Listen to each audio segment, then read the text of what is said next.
O'Malley is going to lead off for the Seattle Mariners on an absolutely beautiful day in Scottsdale, and we hope all of our friends and our Roof family are doing well back home with all the snow from yesterday.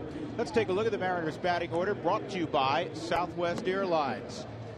Seth Smith, our old friend, he'll be batting in the 2 spot. He's had a gorgeous spring. Then Robbie Cano, the perennial all-star. Nelson Cruz, big slugger.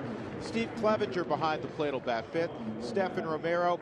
Dae-Ho Lee will bat 7th, playing first base. Chris Taylor at shortstop batting 8th. And Daniel Robertson trying to make his way onto the Mariners club will be in center field batting 9th. And it's great to see Tyler Chatwood on the hill, on a big league hill. It's been almost 2 years as we were talking about. It is. He's worked very hard to get back here. And for me, what we're going to watch from Tyler Chatwood today is really about repeating his mechanics, staying healthy, and location, location, location.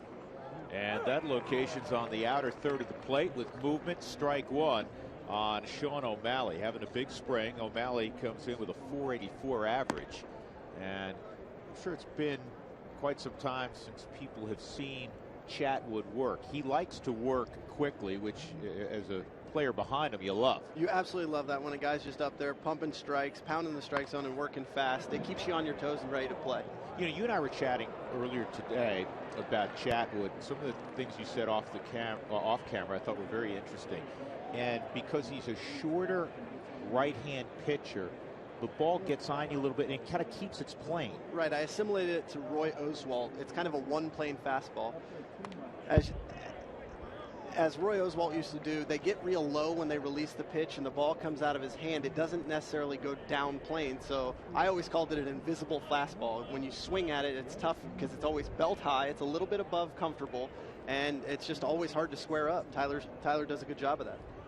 91 to 93. The curveball is blocked by Dustin Garneau. So it's 2 balls, 2 strikes on the leadoff hitter, Sean O'Malley. The berm filling up in the outfield. It's been a great spring, and it's been a very good spring for the Rockies. You see a good portion of their opening day lineup, what figures to be their opening day lineup today for Walt Weiss. 3-2, and that's fouled back as well by O'Malley.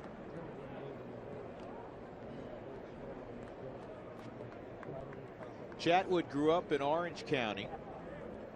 Had an opportunity to go to UCLA as a two-way player, kind of like you, Corey. I mean, he was a tremendous pitcher, but also could play shortstop, and he can hit. Yeah, that just missed. Ball 4. You can see it. I think he ranks 2nd right now among active guys in the Rockies in hits. Let's take a look at the Rockies defensively.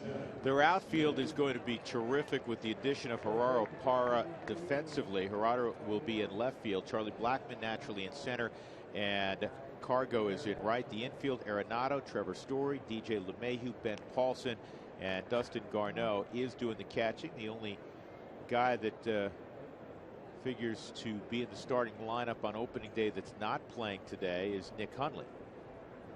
Here's Seth Smith. Talk about a big spring. He's trying to catch Nolan Arenado. He's hitting .556. That's all? Yeah. Seth always fascinated me as a teammate. He's one of those guys that has a steady heartbeat. Nothing seems to rattle him. He always talked about how he stares about halfway in front of the pitcher's mound and he imagines a box, and if the ball's in that box, he's swinging at it. This is hit softly to Story, and he's got to go off the backhand because he was swung over on the right side of the infield. So Smith is retired. Moving into scoring position is O'Malley. 1 out, and that'll bring up Robbie Cano.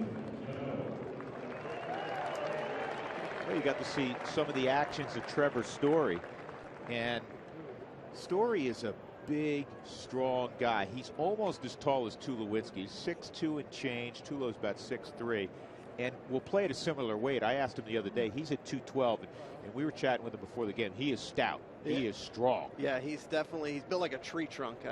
I think I even see it in his batting. He reminds me of Mike Trout. It's very impressive the way he has put himself together out there. So here's Cano. Kind of amazing for Robbie Cano, who had a tremendous second half of the season last year after a slow first half.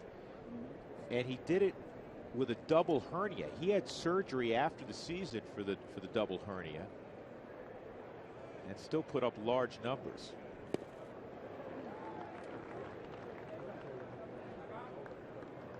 Ball and a strike on the former Yankee.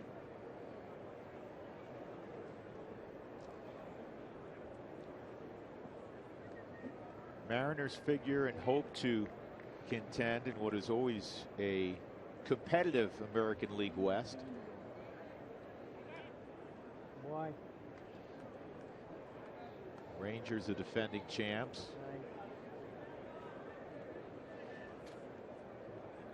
And with the Rangers defending, that goes to show you how the marathon that is a baseball season, because there wasn't a whole lot of talk of them. They were quiet. They did acquire Cole Hamels, but they just kept on plodding along and ended up winning the division. Sprayed the fastball there. 2 balls and a strike. Chatwood making his 5th appearance of the spring, 11 innings, only 6 hits given up. That's good, but he has walked 7. A lot of that's that repeating those mechanics, finding that arm slot, because I remember when I was coming back from Tommy John surgery, it was really difficult to repeat my arm slot. It felt different every time, and I think the good news is with Tyler, he's done this before, so the learning curve will be much quicker, but he's had to deal with that, I'm sure. And now Cano in a hitter's count, 3-1, with a runner at second and 1 out. And Chatwood on the outside corner, 3-2.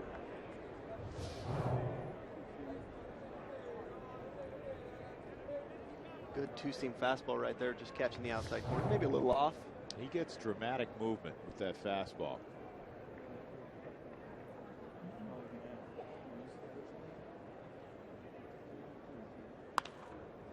And Cano wastes that pitch. Cano signed that enormous deal as a free agent, $240 million to go from the East Coast to the Pacific Northwest. I'm sure with that $240 million, there was a little bit of pressure as well. It's got to be. Yeah. Swung on and missed. So a big strikeout by Tyler Chatwood as he gets Cano for the 2nd out.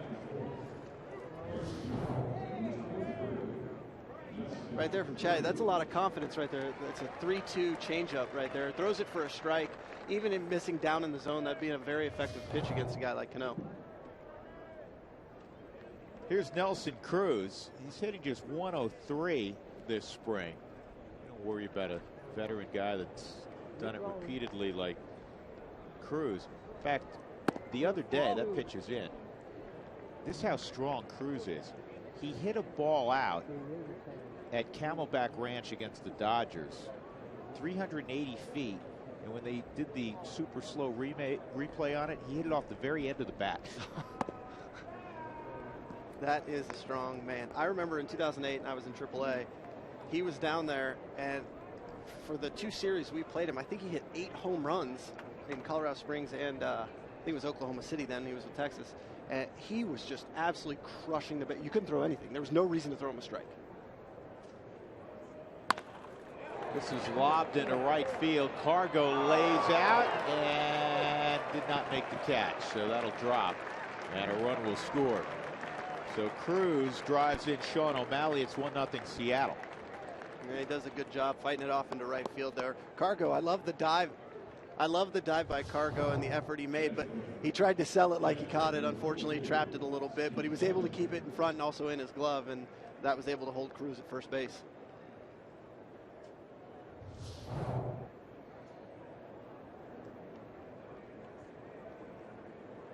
It's the time of year.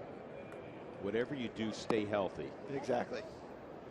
We talked to DJ before the game a little bit, and position players are chomping at the bit. He said, I've been anxious for about a week now to get going and start the season. Steve Clevenger at the plate. Well, for years now, guys show up in peak shape. This is not 1964 where guys, were coming off their insurance job and showed up and had to lose 15 pounds and hadn't swung a bat or thrown a ball in 4 months. No, it is now a full-time, all-year job. Here's your trivia question for the day. Who was Steve Clevenger traded for? Well, if you let me look at the media guide, I'll give you the answer here. No, Jake Arrieta. Is that right? Yeah, he was in that trade. I think this ball's hit to left for a base hit. I think more people are familiar with Arrieta at this point in time than Clevenger. Yep. Stephen Romero will be next.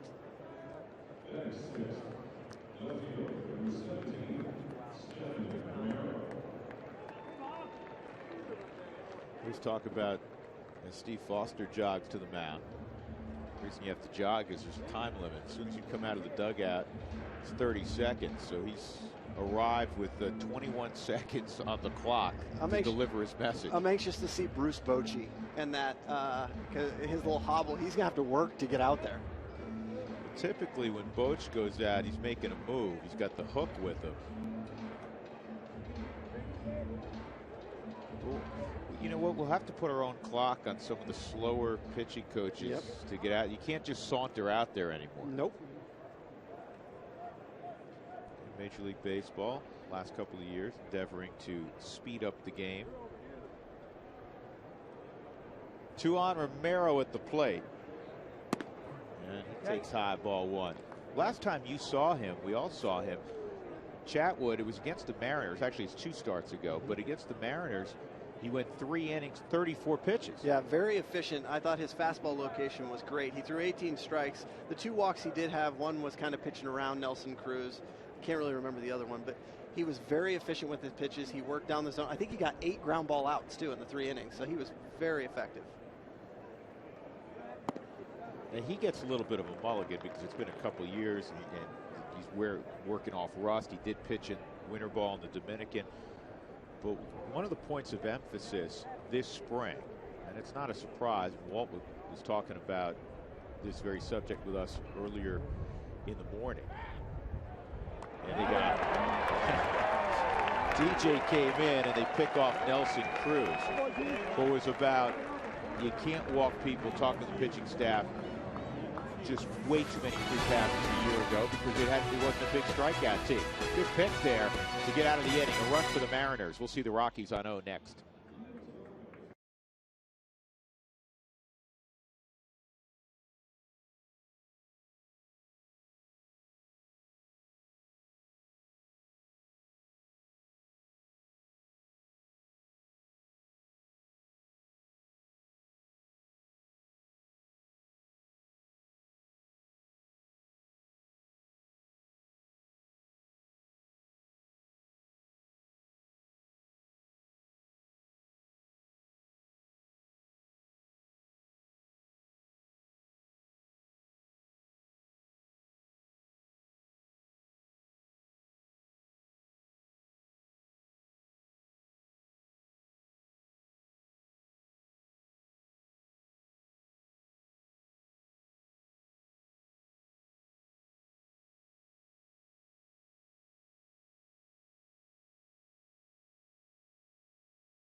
Mariners leading 1-0 with Corey Sullivan. I'm Drew Goodman. A good portion of our crew got stuck back in Denver with all of the weather yesterday. Taijuan Walker, 23-year-old, really gifted right-hander, 6'4", 235 pounds. He's on the hill for the Mariners this afternoon. Charlie Blackmon's going to lead it off. This kid won 11 games last year, Corey, and they hope that in the not too distant future he keeps climbing up that rotation ladder. He'll probably slot in the 4 spot right now for a pretty deep rotation. They picked up Wade Miley. They'll split up, I'm sure, the lefties a little bit. So he'll push 3rd or 4th in the rotation, headed, of course, by Felix Hernandez. Right, and he's kind of been the linchpin of the rotation for them, the guy they've been trying to count on for that depth to stretch it out. As Charlie fouls one back. You know, he throws a hard fastball, but he really throws a hard splitter, and he's what a lot of people would call an extreme fly ball pitcher, which works up there in that thick air in Seattle. Yeah, Safeco, you got to be a strong man to hit it out. Blackman takes away. I had 4 homers there. Do you have 4 Safeco? No, come on. Absolutely not. Standing on second base? Yeah, exactly. With a fungo and a golf ball. Hit on the knuckles of Blackman, is fouled off. Charlie at 242. He's hit a couple of long balls this spring. Last year, Blackman, the only player in the big leagues with 15+ home runs and 40+ stolen bases. How about that? He's become very dynamic, both at the plate and on the bases. You know, Charlie's one of those guys. I don't put a lot of weight on spring training stats, mainly because we talked to Charlie last year in spring training. He said, I really want to work on getting comfortable with hitting with 2 strikes. And there's only one way to do that. You got to get to 2 strikes. So once you do that, you don't worry about numbers. He's just working on that process for the season. This ball clubbed to right. It's going to run to the wall on 2 hops. And it will be a double for Blackman, leading off the Rockies half of the 1st. And he does exactly what we're talking about. He's worked to get comfortable hitting with 2 strikes, and here he gets a hard fastball in. Walker was trying to get it away, but he missed in. Charlie does a great job of pulling his hands in, getting the barrel of the bat to the ball to drive it out into right field for a double. So that'll bring up Trevor Story, who has been the story of the Rockies spring training camp 2016. He knew there was an opportunity with Jose Reyes not around, and you know, it could have gone 2 ways. Talking about a young player. Yep. He's going to be in the big leagues at some point. He knew that coming in, but you know, he could have struggled with the pressure of saying, maybe I can win that job. He did the exact opposite. He's hit over 300. He's hit 4 home runs. In fact, he was within inches of hitting a 5th home run. He hit one off the top of the wall at Surprise about a week and a half ago. He has made every play defensively. And Walt mentioned before the game, for probably the umpteenth time, nothing is speeded up on him, and you can appreciate that as a former player and when you were a young player. Absolutely. I still feel like at some point he'll have that awe moment where he gets caught up just for a second, whether it's if he makes the team opening day or his first at bat, where it's going to speed up just a little bit, but it's great to see him adapting so fast on the fly. Everybody talks about his professionalism and how hard he works. It's great to see from a young player, especially somebody who's coming in and possibly going to fill the shoes of somebody like Tulo. He has not been in awe of the surroundings. 2 balls and a strike. Runner at second base, nobody out. Infield straight up, outfield straight up for Story. And he goes the opposite way. Fair ball down the right field line. Blackman will jog home. Back-to-back doubles, and the Rockies tie it up. Trevor Story's impressive spring continues. And the thing I loved about it, and I know you're going to jump on this, inside out, he was going to move the runner no matter what, and it turned out even better for him. 2-1 count, young kid. It'd be very easy to go ahead and take a big swing and try and hit a long ball, but instead he lets the ball get as deep as possible. When you saw that side angle, it was all the way to his belt, to his back leg, to drive the ball to the right side. All he was trying to do was help the team out and move the runner over. I love seeing it, and he gets rewarded with a double for it. Here's Cargo, and you really like him in that 2 spot, especially as a young player. I do, because he's going to get a lot more fastballs with a guy like Cargo or Nolan behind him, and it's when you're getting to the big leagues and you're trying to adapt and adjust, getting fastballs is exactly what you want. Breaking ball misses. It's ball 1 on Cargo. He's hit a lot of balls hard this spring. Average at just 211. Couple home runs, 4 RBIs. Had some atom balls. He's fine. Looks good. That looks pretty good, doesn't it? How about back-to-back-to-back doubles? Oh, and wait, who's on deck? Maybe the hottest hitter in the Cactus League. Well, he's the hottest hitter in the sport. 3 doubles greet Taijuan Walker, and the Rockies have a 2-1 lead. And then you get the early visit at the mound from the pitching coach. Yeah, I think he's going out and saying, listen, you got to try and get your pitches on the outside part of the plate. Right now he's missing over the middle of the plate and even inside. Cargo right there, he does what Cargo does. He gets the barrel head out and just drives the ball in right center. What I love seeing from the Rockies guys right now is none of them are over swinging. You've really got to focus as an offensive, as a team, on an approach, and they're doing a great job right now. No question. Defensively, the Mariners have Stephen Romero, Daniel Robertson, Nelson Cruz left to right. The infield, O'Malley, Chris Taylor, Robbie Cano, Dae-Ho Lee. At first, Steve Clevenger's behind the plate, and here is Nolan Arenado, as Sully alluded to. He's hitting .605 as he takes a strike. The only way you can get him out was like the other day. He in his first at bat, he had a sinking line drive to center against Milwaukee, and the center fielder laid out and stole a hit from him. Well, I just figured he was playing RBI baseball. Next time up, he hit a 2-run home. Where they can't catch it. Where they cannot catch it. I mean, 3 Rockets. Blackman with 2 strikes. Story trying to go the other way. And Cargo with one of his missiles to the gap. That's in. How about Arenado the other day? He played 3 straight. The Rockies were up in surprise. He told Walt, "No, no problem. I'll drive up there." That's a surprise for folks who don't know. That's the longest road trip. It's close, 45, 50 minutes, could be an hour. This ball to center field, and it'll be caught by Robertson, and that's the first out. But he just, I mean, it doesn't matter what time of year it is. He loves to play. He absolutely loves the game. And in spring training, we talked about DJ saying he's ready to get going to the season. Nolan right now, he's just trying to just pile up those at bats to find that rhythm. He's found it. So now he's just trying to stay in that rhythm. Right there, he just caught that ball about a half inch off the end of the bat. Otherwise, he'd have driven it in the left center field gap right there. Yeah. Well, one of your first looks at the veteran Gerardo Parra, one of the Rockies' additions in the offseason, signed a 3-year deal. He was with Milwaukee and Baltimore last year. He's had a really good spring. He pops this up to shallow left. Romero battling the sun, tucks it away, 2 gone, and that'll bring up LeMahieu.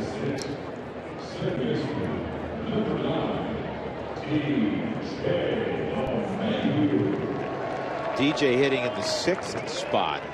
He's like the Swiss Army knife. Yeah. You can hit him anywhere, right? Absolutely. He's got the kind of approach that plays anywhere. You might not want to hit him 4-hole just because you typically want a little more pop there, but he can do it, and he's not going to change. Typically when guys bounce around in the order, I know for myself, when I hit 2-hole or lead off or 5-hole or 8-hole, I tried to adapt to that spot in the lineup, where DJ just is who he is. He's not going to change. He's just going to try and work the ball up the middle the other way. Now, there's a saying I love, know thyself. He knows who he is, and he's comfortable with it, and he doesn't try and change. Be who you are.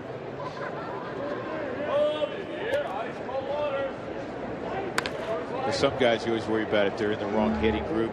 Sully, obviously, you hit an occasional home run, but if you were in the hitting group with Cargo and Helton and Tulowitzki back in the day, well, you can't all of a sudden start launching balls over the wall. You got to stay in your lane, right? Absolutely. And funny on that is Helton, back in the day when it was Holiday and Tulo and Garrett, he would never hit in their group because they hit too many homers, and he'd try and do it. And that just goes to show you can be influenced by, even Todd, how as great a hitter as he was influenced by the surroundings. So you got to know who you are and be comfortable with it. 1-1 on LeMahieu. That misses. I remember, I think it was Clint Barmas one spring, and official workouts hadn't even begun, but guys get down early and they're working out. Remember down in Tucson, that old field 5 way out there, where right? we'd always take BP, the second group. Yeah. And it was Ian Stewart, I think it was Todd, I think it was Matt. Barmy said, "I don't want to hit in this group." Yeah, no, absolutely not. He's like, I can't do it. Speaking of Tucson, you were talking about how far surprise is with Nolan. Now, when we were in Tucson, when you came in, there was a giant sign on the board that just said "surprise." that meant you were making that was a 3-hour ride. You were making the 3-hour trip and coming home in rush hour traffic. And invariably the bus would break down. Of course. DJ, base hit center field. Around third, here's Cargo, and the Rockies have their 3rd run. And it's 3-1. Big 2-out RBI from DJ LeMahieu, his 4th ribby of the spring, as he's greeted there by Eric Young. Now, I don't know what the stats say or what the numbers are. A little cutter right there from Walker, maybe a little slider, but DJ gets on plane and he stays on plane and stays through the baseball to drive it up the middle. I would be able to wager a bet that DJ LeMahieu is one of the guys who barrels the ball as frequently as anybody in Major League Baseball. He seems to square the ball up an incredible amount. Here's Ben Paulson. And Ben, kick save, as Marv Albert would say, kick save and a beauty by Taijuan Walker, and he'll finally get to the dugout. What a response by the Rockies. After giving up a run in the first, they counter with 3 straight doubles and then an RBI single from LeMahieu, and they have a 3-1 lead as we move on to inning number 2.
By Taco Bell. Taco Bell revealed its biggest idea ever, the quesalupa. Delicious melty cheese stuffed inside the shell. Get one today. And by Southwest. Transparency, low fares, nothing to hide. Well, the Rockies impressive at the plate in the first inning with 3 runs. Mark Stout, former Rocky Ryan Spilborgs, but it comes down to pitching. Tyler Chatwood, Corey Sullivan mentioned it, shorter right-handed pitcher. Did that strike you as an interesting comment? No, it was a great comment because you start talking about downhill playing with the taller pitchers. But we started thinking about Tim Lincecum, Marcus Stroman, Roy Oswalt was what Corey just talked about. And it does. It gives you a different plane. But not only that, if we start looking more into what spin rates, last year Rafael Bencor had the highest spin rate on fastballs. But it's a different look. And so when you're starting looking at all these things, height is as important a factor as there is in anything when you're measuring a pitcher. Let's go back to Scottsdale. Chatwood on the hill. Here we go, top 2, guys. All right, boys, thank you very much. Stephen Romero is going to step in the top of the 2nd inning. Tyler Chatwood looking for a little more efficient inning. He was behind in counts in that first inning, walked one, gave up a couple of singles and a run. And the first pitch is down low. Alfonso Marquez calling balls and strikes. And this is a crew that is a man short, which happens periodically in Cactus League Baseball and the Grapefruit League as well. And it's good practice for the base umpires. If a guy goes down, which every once in a while happens, they go back to their minor league roots and the 3-man mechanics.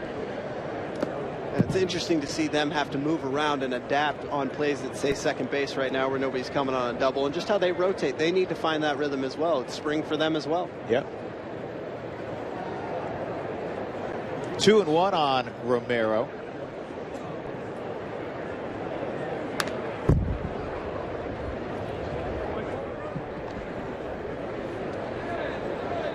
.30 pitches already in the ballgame for Chatwood. That is not a good number. A lot of changes for the Mariners in the offseason. This is slowly hit. Chatwood bobbles and then he throws it away and it goes into the camera well. So it's going to be really, you almost apply 2 errors there, but they'll apply 1. It's E1. I don't think he was going to get him after the bobble, and Romero ends up at second base. Yeah, and I think if you ask Tyler, I think he was looking to make the throw. His eyes were already moved the first baseman before he picked up the ball, a lot like a wide receiver looking down the field when he's got a touchdown in his hands, and he drops the ball. Unfortunately, he rushed it a little bit then, didn't let his arm catch up and threw it away.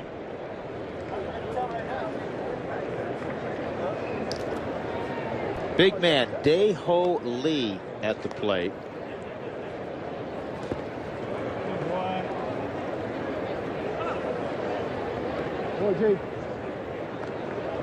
6'4" and about 260 pounds. He had 332 home runs in Japan and Korea.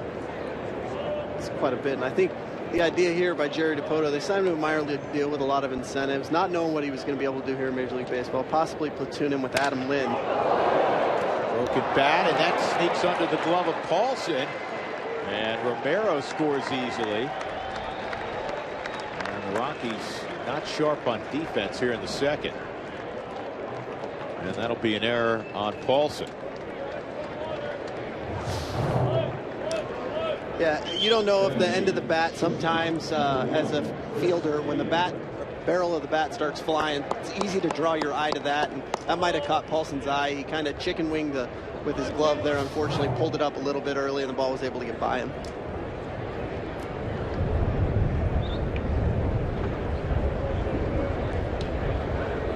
Shortstop Chris Taylor at the plate. Nobody out. Lee a conservative lead at first. So a number of changes for the Mariners. Jerry Dipoto, our old friend, now the general manager. You were speaking about Jerry a moment ago. Scott Service, longtime ties to the state of Colorado. Scott living south of Denver. And he is a manager for the first time in his life. I mean, and this has been the trend lately, Sully. We're guys who never managed before. Obviously, Walt had never managed before. Mike Matheny had never managed before. Rob Ventura. Ground ball, past a diving Nolan Arenado, and it redirects into left field. And now moving up as Parra bobbled for a moment is Chris Taylor. That'll be a base hit. And they're going to give Parra an error. So that's 3 errors in the inning. Yeah, this is one of those where you just kind of want to forget it. Once they start happening, you got to move on. Right there, you're hoping Nolan makes the great play to turn that into a double play. Unfortunately, hits off the end of his glove and kicks into left field. I think this is also one of those things where Nolan has to learn the guy playing next to him with Trevor Story, because Trevor was actually pinching the hole. And had Nolan not gone after that ball, Trevor would have been able to feel it pretty cleanly and possibly turn 2 from shortstop. Second and third, nobody out. Daniel Robertson batting .448 with 9 ribbies this spring. He's batting 9th. This is the guy that's dropped 30 pounds from a year ago.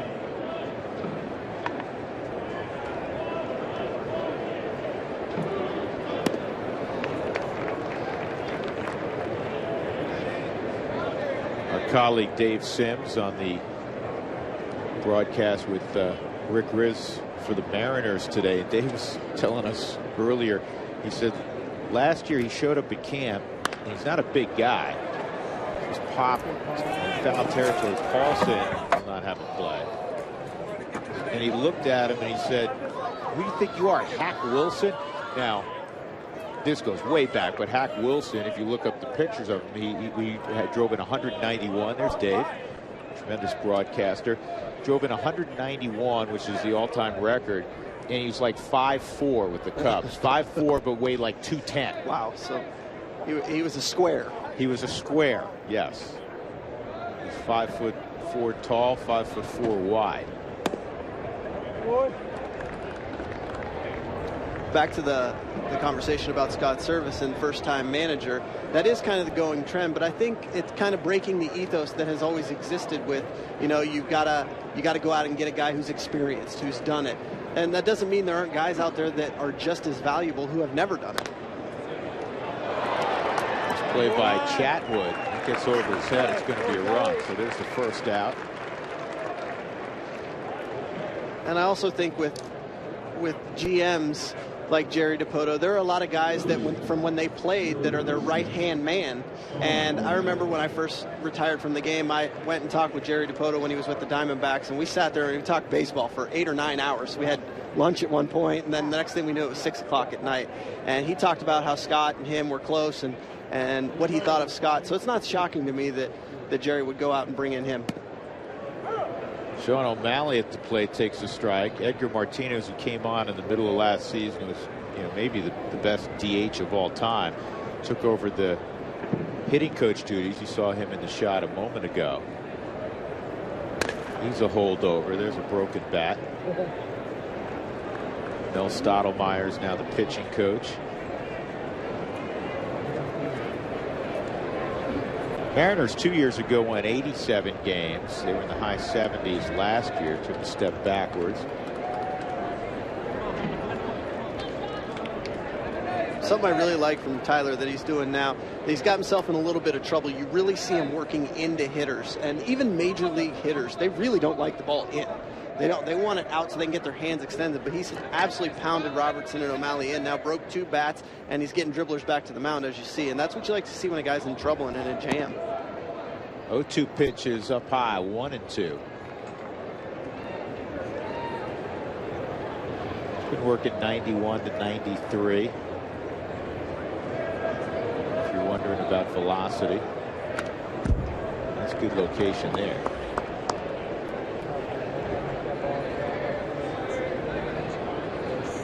Rockies up 3-2 in the top of the second inning.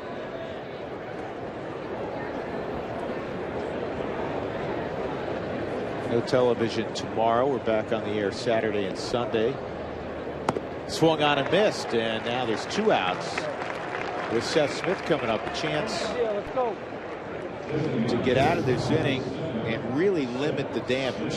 What I really like about that too is when you work in, it makes a hitter get anxious. He feels like a hitter's got to get his bat head out to try and get there. And what it does is when you start elevating the ball, you start trying to speed up as a hitter, and it creates swings and misses, especially up in the zone. And Smith takes a strike. Smith bounced up the middle to Story his first time up. Trevor threw him out. Rockies have Story virtually right behind the base runner at second base, Chris Taylor.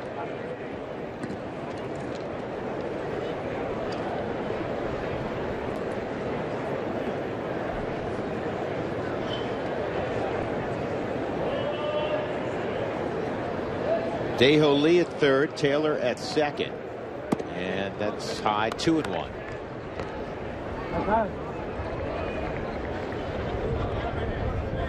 You're at the point of the spring where you'd like your starting pitchers to throw in that 75 pitch range. Just not in 3 innings of work. Yes. This ball is well hit center field. Blackman going back, and it is off the very top of the wall. It'll be a 2-run double for the former Rockies Seth Smith, and the Mariners go back in front 4-3. Seth's one of those guys who's a fastball hunter. He always looks for it. He's never looking for an off-speed pitch. He's never trying to jump on it. He got a fastball belt high right down the middle. We call it middle. He just put a great swing on it. And unfortunately for the Rockies, he was able to get it out off the center field wall.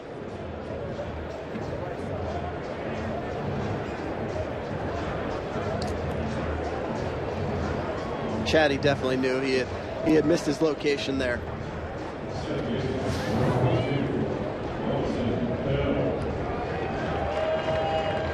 These are the good things, though, to work out in spring training. Leave him here. You know, he's, like I said, he's focused on health first and foremost, repeating his mechanics and his arm slot, and location. If you can get 2 of the 3, that's what you know, it's something to build on. You're always trying to work towards your next start in spring training just to kind of get the rust off. This was fouled off by Cano, and it's going to land in the dugout. Mariners dugout 0-1. Cano struck out his first time up. 2 strikeouts for Chatwood. His next pitch will be his 50th here in the 2nd inning.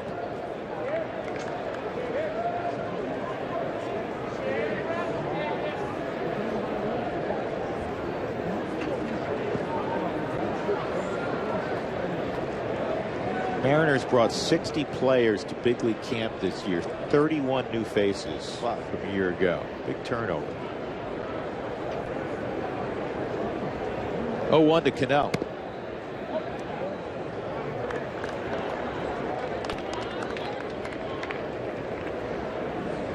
I don't think that's necessarily uncommon when you bring in a new GM.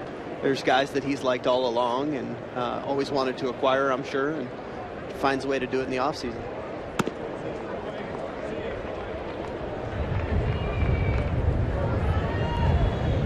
You see that miss there at the big league level, Corey. That's a big miss. It is. It looks a little bit like Tyler's flying a little bit on his front side, and his throwing arms, right arms, having a little tough time catching up. And you can see on that pitch right there, it was much smoother. He stayed close. It's something you often see from a catcher. I think it's the universal sign for your flying. They tend to take their glove hand and hit their left shoulder and let the pitcher know you got to stay closed.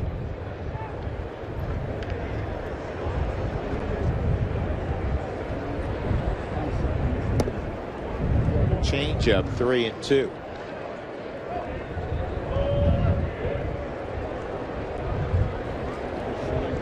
Nelson Cruz.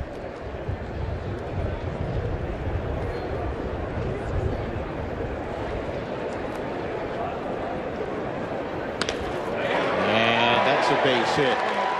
Around third is Smith. Cargo's throw is going to hold him. And then Garneau out at third base. Second time a Mariner runner has not gone in, hitting the dirt.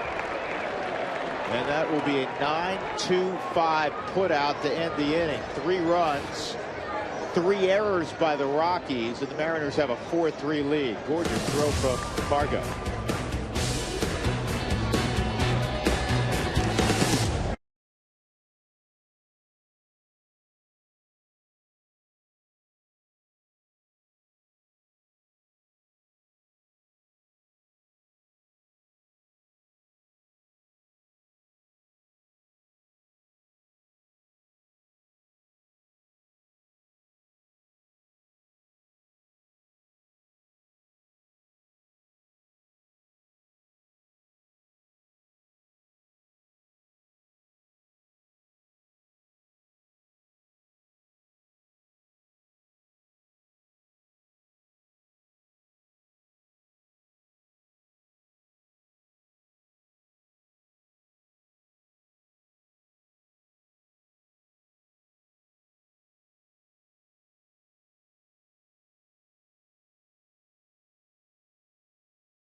Back to Salt River Fields. Want to watch your favorite team from your mobile device? MLB.TV Premium, the #1 live streaming sports service, is now available. Join the millions of subscribers. Watch every out-of-market game live in true HD on over 400 devices. Dustin Garneau is going to lead off for the Rockies in the bottom of the 2nd inning. 4-3 Seattle. A run in the first, 3 in the second, aided by 3 Rockies errors. Taijuan Walker misses, And it's 2-0 on Garneau. Dustin hitting just 111 this spring. Looks like he'll be the backup to Nick Hundley.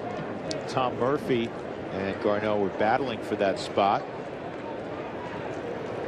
And Murphy was scuffling a little bit. Murphy's got a big, bright future, and I think they want to get him down in AAA playing every day. I think that's important for him to play every day. It'd also be valuable for him to learn from Nick Hundley every day, but I just think he needs to work on his swing playing a little bit and also setting his target a little bit lower as Dustin lays into that ball. High and deep left center field, and it's off the top of the wall. That ball just kept carrying for Garneau. And over the glove of Romero, who leaped out there in left center field. So it's a leadoff double. And that's the Rockies' 4th double already with nobody out in the 2nd inning. I think they've done a great job. Again, Taijuan Walker misses with the fastball. He's trying to work away. It runs back over the center of the plate, and Dustin got just enough of it to get it out over Romero's head. But I do think that whoever designs all the fields out here in Arizona really does not like center fielders and left fielders, because the sun travels throughout the game and just gets the left fielder and the center fielder the whole game. Well, an opportunity in the spring to get a bunt down for Tyler Chatwood, one of the better hitting pitchers you will see. Walt's really fond of the slug bunt. He's used it effectively in his first 3 years as a manager, but in this situation you would assume just get the bunt down and move him 90 feet. Right, and it's been kind of the theme of the whole spring training. They're working on that win an inning, you know, the whole idea that they're trying to play a little bit of small ball to take it out with them on the road. As Tyler lays down a phenomenal bunt to make third baseman field it, he's able to get Garneau over to third base.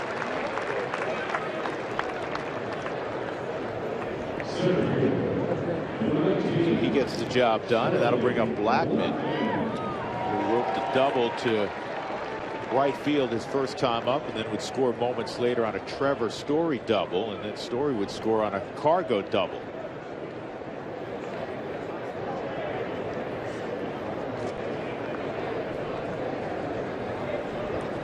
You work on this every single day in batting practice. That first round, get him over, get him a hit and run, get him over with the runner on second, then get him in. This is a get him in at bat for Charlie Blackman, and it'll work there with a hard ground ball through the right side. He get himself on also.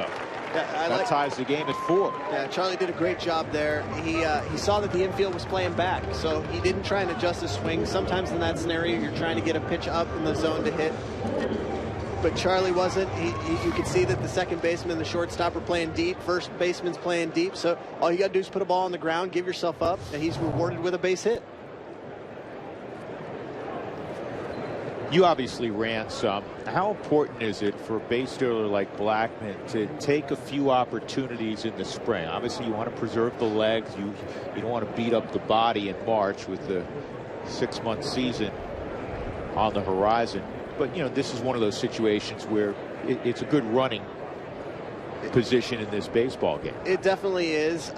Charlie, also you get limited at bats, so you might not get that many opportunities out on the bases. I think you got to pick and choose. You know, you get an 0-1 count like now we have that might be an off-speed count, might see a curveball here, and when you do that, you got to try and get your timing down. Whether you get thrown out or not, that's completely irrelevant. It's really just working on your timing, making sure you're getting the best jump you can possible.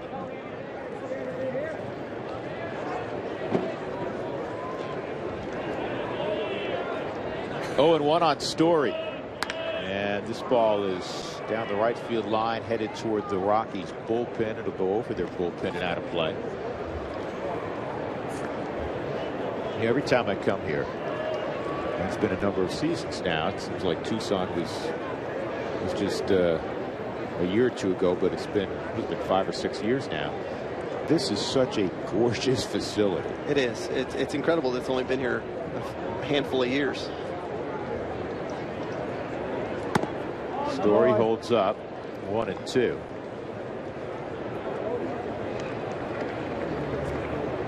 On the wall in the press box, there are literally like 15 different awards given out annually that Salt River Field's as complex as one. Best spring training facility, best fan experience inside. 2-2. And I would say those two are right on. It's unmatched in the actual facility. I got to play for 5 organizations. I saw some in Florida, some here in Arizona, and this is by far the best I've ever seen. And for fan experience, I don't think it gets much better. Nope. 2-2 on Trevor. And a base hit to right. Blackman is going to shut it down at second base as Cruz got to it quickly. And Trevor Story, who brought a .314 average into the ballgame, has a double to right and a sharp single to right to raise his average. Again, what you like to see from Trevor, too, is the 2-strike approach, shortening up the swing, not trying to do too much. He let the ball get deep again. And the one knock on Trevor, dating back to 2013, has been the strikeout rate. I think in 2013 it was 33%, and he's really working to cut that down. And in order to do it, you got to get comfortable hitting with 2 strikes. And right there, you saw that he was a little bit more comfortable. Again, you're going to have those at-bats you give away. Everybody does it. But he's really working hard to let the ball get deep with 2 strikes and not trying to overswing. Here's Cargo. And he takes ball 1.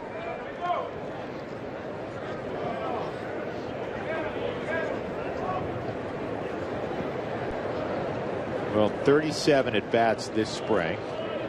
Just 8 strikeouts. Right. So the ratio much better. Outside, 2-0. Cargo's first time up, he hit one of those laser beams of his to right center field for a run-scoring double. 5th RBI of March. 4-4, 7 hits apiece already into the bottom of the second inning. It's a spring game. This is typical of what you see. Lots of hits, lots of guys on base.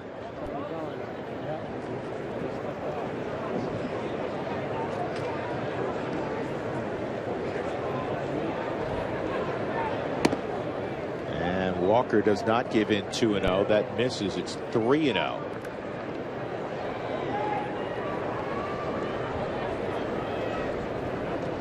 People who are around the Mariners just sing the praises of Taijuan Walker. A real sharp kid. Very likable young man. 23. And that's a strike. They say he may be the best athlete on the Mariners. There's a big YouTube video of him dunking in high school. And you and I would not know what that's like. No, nothing.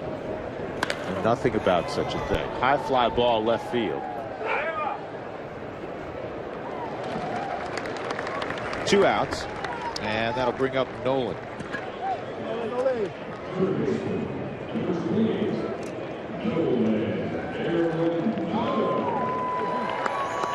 Well, he's 0 for 1, Drew, and he's hitting 600. I think statistically it's got to be a hit. It's hard to maintain that 605 average. So if he does get a hit here, his average still goes down. Still goes down. Yeah. I guess it'd go up, but right. You know what I mean. He's got to get 2 a game, basically. No. What I've been impressed with Nolan and his growth is really pitch recognition. He's gotten much better. When he first got to the big leagues 3 years ago, he was a little bit of a free swinger, and I think he would tell you that. And he's really started working on pitch identification early and just hunting that fastball.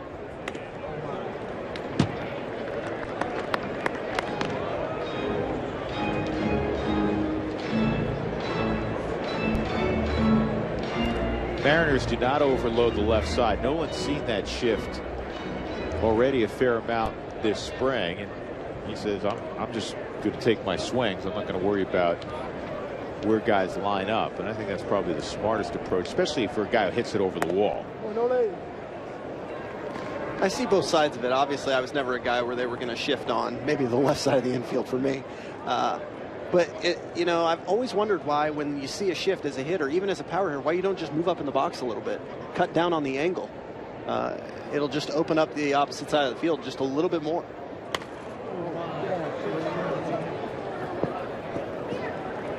You don't have to do it every time, but you can pick your spots.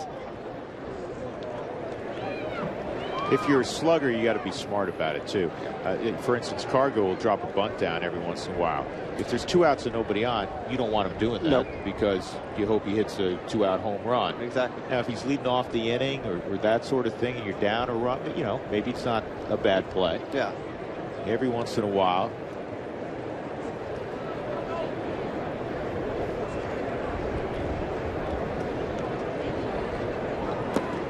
Hi, boy. Good block behind the plate by Clevenger. 3-2. Clevenger reminding the infield to go to first because the runners will be off. Gerardo Parra on deck. 3 hits and a run for the Rockies here in the second to tie it at 4. 3-2 on Arenado. And he got him with a slider. 4-4 as we go to the third. And you come out to the ballpark and you hope to get one of these.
I hate when that happens. Can you imagine you leave your batting helmet up there in the desert somewhere and then you got nothing to wear the next day? It's tough to go get it.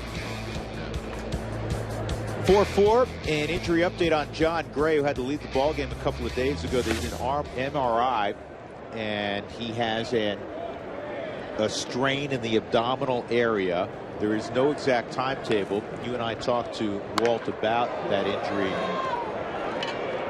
before the ball game. Cargo can't see it, and it's off the wall, or maybe he did, and he's trying to deke Nelson Cruz, and he nearly threw him out. So a leadoff double by Cruz. Just to finish the thought on John Gray. So he's going to be shut down for a while. Obviously won't be ready for the start of the season. It's one of those injuries that you have to be careful with because it may start feeling better, but you don't want to re-injure it. And the problem with pitchers is you always have to double the amount of time, because then you have to build their arm back up. Yeah, and there's no such thing as good news when it involves an injury, really, but it's good news that it wasn't an oblique involved, as Walt said. It's just a strain. They just got to be patient, and hopefully John Gray will be back in under a month. It's one of those things, though, that he's going to have to rebuild that arm strength, as you mentioned. So my sights are probably right around the 4-week mark.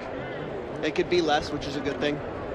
I would say that if he is back in 4 weeks, it went as well as could possibly be expected, because again, once you're down, if you're down for 2 weeks, it's going to take at least that amount of time to build the arm strength back up, the pitch count back up, etc. I think that 2-week mark, which is right around opening day, they'll know, because that's about when they would send him out to start lengthening, or he'll stay down here in Arizona, obviously, and he'll start working again to go out on a rehab for possibly, I would say, 2 starts. That's about what he'll miss, maybe 3, to be ready. 2 strikes on the catcher, Steve Clevenger. And he kind of tomahawks this ball into left, and Parra slides over. How about the 2 arms you have in the corners now? Charlie can throw also, but with the addition of Parra to go with Cargo, you've got 2+ arms in the corners. Really, you've got 3 center fielders out there. And Coors Field's obviously an enormous outfield, so I'd say you've got it pretty well covered. Basically, I talked a lot about Charlie and how he was unfortunate to not win a Gold Glove a couple of years ago because he bounced around, and unfortunately when you do that, you can't. But these guys have absolute cannons out there. I expect them to make quite a few putouts from the outfield. Trevor Story handles that ground ball by Romero. 2 outs.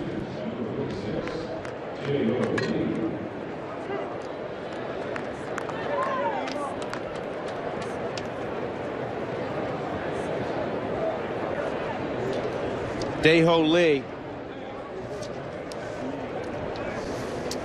with 2 outs, and Nelson Cruz still at second base.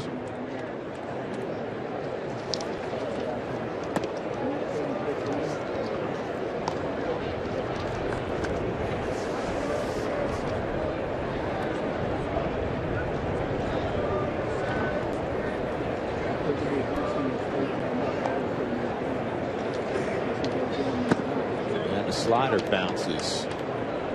2-0. Case this inning continues on longer than Steve Foster or Walt Weiss would like. Brock Hunsinger is throwing. And topspin ground ball to Story, and he'll throw out Dae-Ho Lee. So a nice job by Tyler Chatwood after the leadoff double by Cruz, getting Clevenger, Romero, and Lee. We're tied at 4 as we go to the bottom of the 3rd. Salt River Fields on a beautiful Thursday afternoon.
Style Ryan Spilborghs. It's a tie game as we go bottom 3. What do you got, Spilly? Well, I think with Gerardo Parra coming up next inning, it'd be a great opportunity for us to listen and see what the guys think about the signing this offseason about Gerardo Parra. All fans on opening day, April 8th, will receive a 2016 Rockies magnet schedule, courtesy of King Supers. So, Drew, Corey, I know this offseason you get Gerardo Parra signs a 3-year deal. They talk about how good of an outfielder he is. I want you guys to mention and just talk about how good this defensive outfield the Rockies are going to have. Well, I think back to when you two guys were members of that 07 World Series team, and at the time it set the major league record for fielding percentage. And with all due respect to you, Spilly, and you, Corey, you guys were good defenders. This team on paper should be even better than that team. Would you agree? I definitely would. I think, you know, you take a look at the moves that Jeff Bridich made with trading Corey Dickerson and bringing in Gerardo Parra. That was a focal point, was he was going to stress outfield defense and the importance of it in a place like Coors Field. And Gerardo Parra, as a Gold Glover, he can cover just as much ground as anybody else in the game. He could play center field. But, you know, it's not just that. It's these three guys it's going to be fun to watch because they all can make really dynamic plays out there. And watching them work as a unit, that's the real importance of an outfield, is they've got to learn each other, the ground they can cover, where they're positioned, because with shifting going on these days, they've just got to adapt to that a little bit. And again, the bonus of having big arms in the outfield and having to cover the cavernous outfield of Coors Field. And then you talk about an infield as DJ fouls this off. Nolan's at third. We'll leave it at that.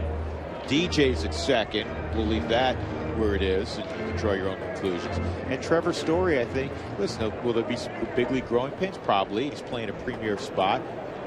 But he's more than capable of being an above-average defender. And I thought Ben Paulson was very solid last year, probably better than most people thought when he came to the big leagues to play first base. And Nick Hundley's always been solid defensively. So this club defensively, they have to throw more strikes. That's the bottom line. You can't defend against the walk. You'd like to see the strikeout total rise. That ratio, strikeouts to walks, is one that I always pay attention to, and I know Spilly does, and I know it's something you pay attention to. Yeah, absolutely. I mean, it all starts with strike one from the pitching standpoint, but defensively, I think Ben Paulson's one of the most underrated players in the game. I think especially at first base, he's got great range over there. And as far as Trevor Story goes, guess what? Nolan can probably cover most of shortstop if he needs to. But I think you're going to just see an outstanding defensive game from the Colorado Rockies this year. The old line, if you play pitch and catch pretty well, you're going to win a lot. I'm a big believer in pitching and defense wins championships. I've always thought it, and I think in 07 that rang true.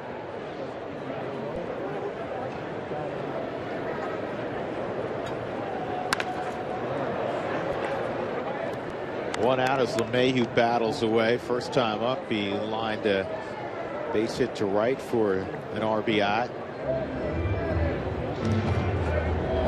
You know, I talked about him barreling the ball, even the foul balls, all three of them right there. I mean, he's battling, he's seen a few different pitches, but he's still barreling the baseball. It does look like he swings a telephone pole, though. He lets the ball get deeper more comfortably than anybody you will see. That ball's just foul. You know what I mean by that, too. Yep. A lot of times that's uncomfortable for a hitter, isn't it? It is. You know, I like to drive the ball the other way as well, and I like to get the ball, let the ball get deep. But there's a point in that where it's definitely not comfortable. But DJ, he knows what he's good at, and he continues to just execute. That's one of those things.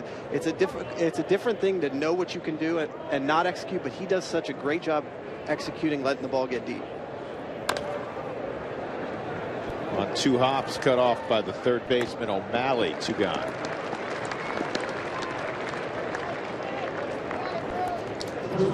Chatwood's work will be done after 3 innings, apparently, as Johan Flande is now getting prepared to go out there in the Rockies bullpen. Flande, guy we've seen up and down the last couple of years, that provides the Rockies rotation depth and also can be a swing guy like a Christian Bergman, like a Chris Russin. He did a great job in that role 2 years ago when he first got to the big leagues. That's such a difficult role because Benny hammers one down the right field line foul. But you never know which role you're going to be in on a given day. It's like a bench player. You know, you got to be ready for all roles, and he did a great job wearing it 2 years ago.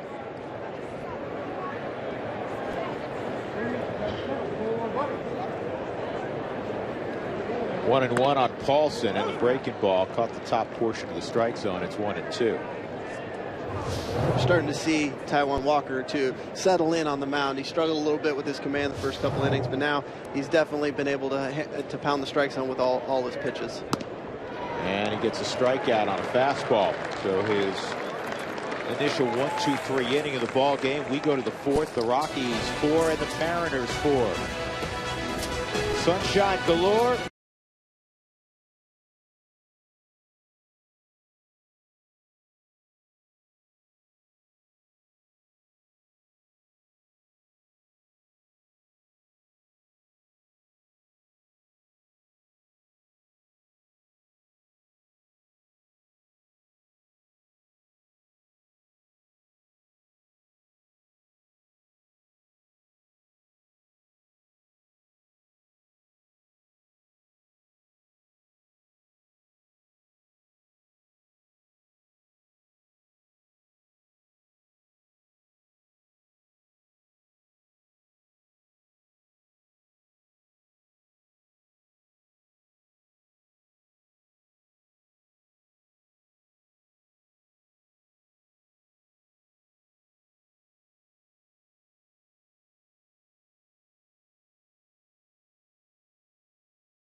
It's the biggest idea ever from Taco Bell. The new quesalupa, melty pepper jack cheese. Pay attention, Sully. Melty pepper jack cheese stuffed inside the shell, only at Taco Bell. I know where you're going after. Absolutely. That's one of my favorite places to eat. You know that. I do know that. Pizza Hut. Kept you in the big leagues for a number of years. Yes. With Corey Sullivan, I'm Drew Goodman. Mark Stout and Ryan Spilborg's back in our Denver studios. They got snowed in a little bit. We'll be back down this way this weekend. Johan Flande to the mound. It'll be 8-9-1 on the top of the fourth for Seattle. You need guys like this. You need guys that in an emergency can make a start for you. Things get out of whack for a starter on a given day, can come in and give you 3-4 innings, and hopefully the offense has an opportunity to get back in the ball game. The bridge guys are unheralded oftentimes, but much needed. Absolutely, especially in the length of a major league season. You get weather, you get rainouts. You never know you're going to miss a start, so you're going to have spot starters. You're going to have a guy pitching out of the pen when a guy only makes it an inning and a third. And Johan, it's so difficult to adapt to that role, but he wears it so comfortably. It's very impressive. Flande working to Chris Taylor, who singled his first time up. And he fouls this off 1-1.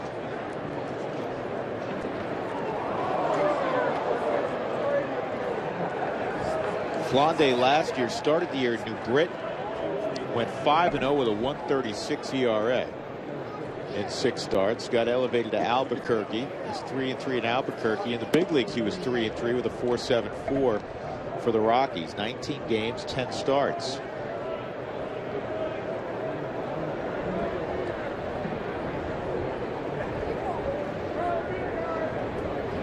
It's high, 3-1. It's also impressive that in 2014 he split time between Colorado Springs and the big leagues in Colorado, the majority of it being in Colorado. And then you ask that guy to go back to Double-A, and you know, he goes down there and he doesn't have a chip on his shoulder about it. He says okay. He goes down there and goes 5-0 with a 1.5. That's impressive. And he walks Chris Taylor to begin the 4th inning.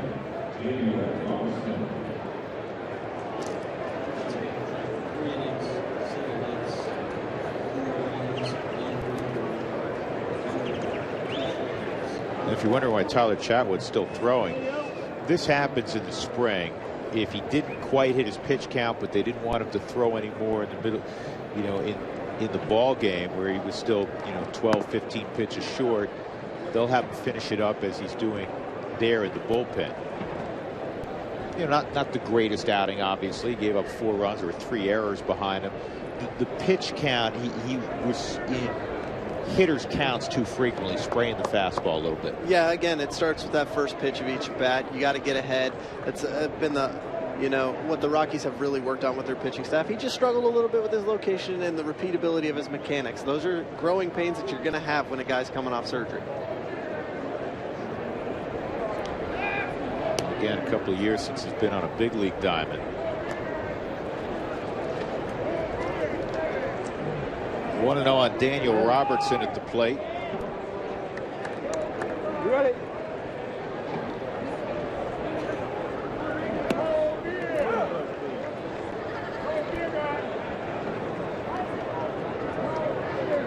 Rockies Double-A affiliate, brand new stadium, and they've moved into downtown Hartford.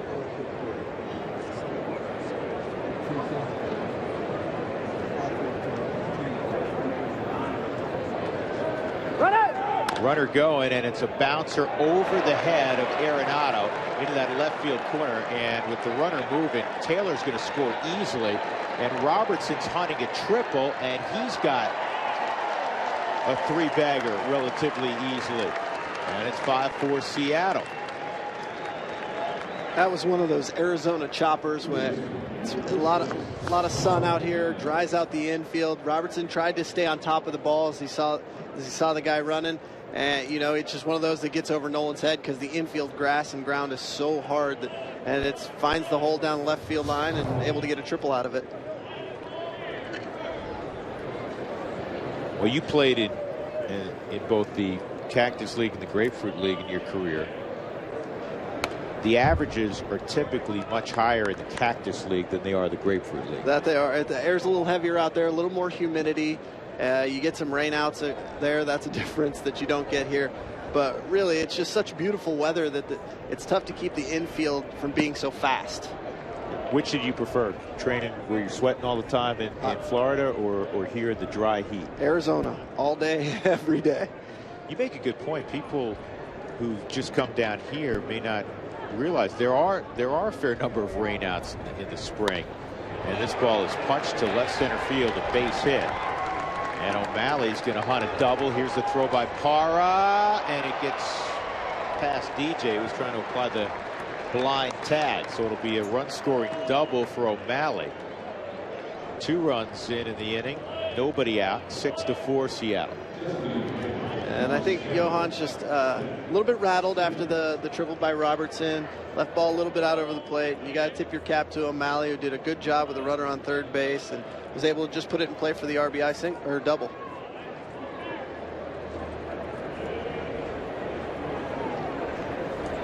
Seth Smith 1 for 2, a 2-run double in the second. He hit it off the very top of the center field wall against Tyler Chatwood. Smith doesn't see a ton of lefties during the regular season. He's usually given the day off when it's a left-handed starter. He'll DH, play a little outfield. Cruz is kind of in that same situation. Cruz will DH, play a little outfield. So Franklin Gutierrez is not partaking today. And there's a base hit to right down that line. Cargo's got a long run. And Smith will lope into second. 3 runs in the inning. 7-4 Mariners. Triple double after the initial walk by Taylor. So the Rockies have not pitched well in this game, to say the least. No, it sounded like you were ordering it in and out right there. Yeah, Seth, he's just such a good hitter. You know, you talk about him not being able to face lefties very frequently, but he does a good job there getting a fastball in that kind of ran back in over the inside part of the plate. He pulls his hands in and just flips it into right field. If Steve Foster was planning on getting in a post-game cardio session, he's getting some of it out of the way here early in this game. That is his 3rd trip. And Steve, you got 4 seconds to get to the dugout. Go. Is the rule across the line, or is it into the dugout? No, I think the meeting's got to break up. Okay.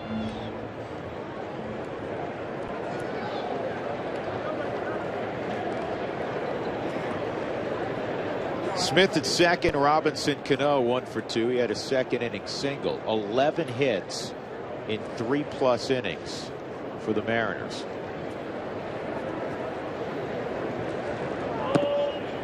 Fastball for a strike. So here's your trivia question. You mentioned that New Britain this year in the Eastern League is now Hartford. What's the nickname of the Rockies AA affiliate? The Yard Goats. So you did your studying. The Yard Goats. We have to get hats for every man a Yard Goat. Truth be told, the only reason I know that is because Spilly went down to AA last year to talk with David Dahl after his injury, and he mentioned in that they were moving, and that's the only reason I remember it. It's got to be one of the great names in minor league baseball, the Yard Goats.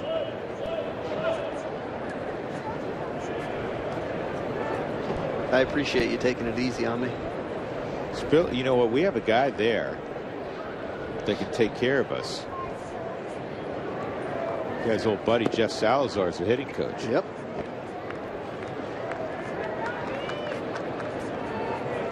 Sally, we need 12 Yard Goat hats. Absolutely. He's out on field 7 right now. You want to run in the commercial break? I can't. I'm not that fast. Strike 3 on Cano. So Flande gets the first out of the 4th inning by striking out Robinson Cano. Johan does a really good job locating his fastball away there. I'd say that was probably a 4-seamer. Ball didn't run, had a little bit of a sink on it, but just nothing Robbie can do when he locates the ball that well.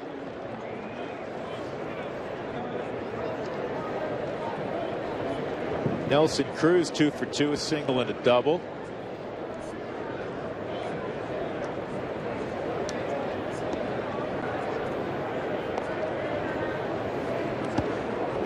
Garneau with not an easy block.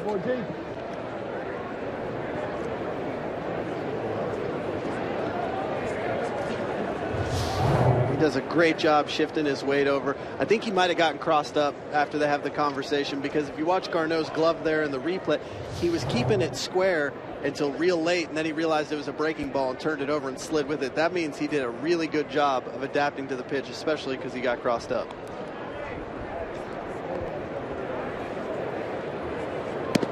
And Cruz takes a strike. 44 home runs last year for Nelson Cruz. We were talking before the game about carrying mass into impact. He's one of those guys that does a great job using his entire body to drive the baseball. And he's got a lot of mass he to does. put into the baseball. He does. And this is deep short. Story from his knees. Arm straight out at first base. What a play by Trevor Story. Well, if you're wondering about his defense, there's a little bit of an answer for you. Looked like he stumbled a little bit right before he made the dive, but wow, does he have a cannon, getting up on his knees and just delivering a strike to first base and Ben Paulson. That is one heck of a play.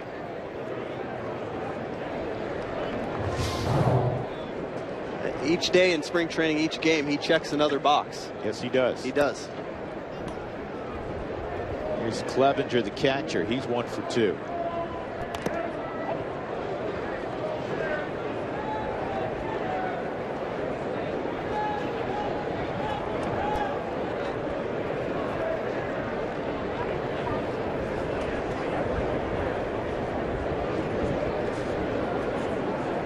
That's what baseball's changed so much. Guys so much bigger and stronger. Shortstop, 30, 40 years ago, they were 5'11", 165-pound guys. Don't talk about Jeff Houston like that. Yeah, well, Huey was 6'4" and about 180 pounds. But right, that it was make all the plays and make sure you get guys over and hit 245, that sort of thing.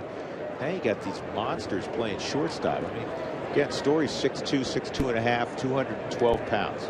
The game is evolving, that is for sure. 1-1 on Clevenger. And a good fastball on the outer edge, 1-2.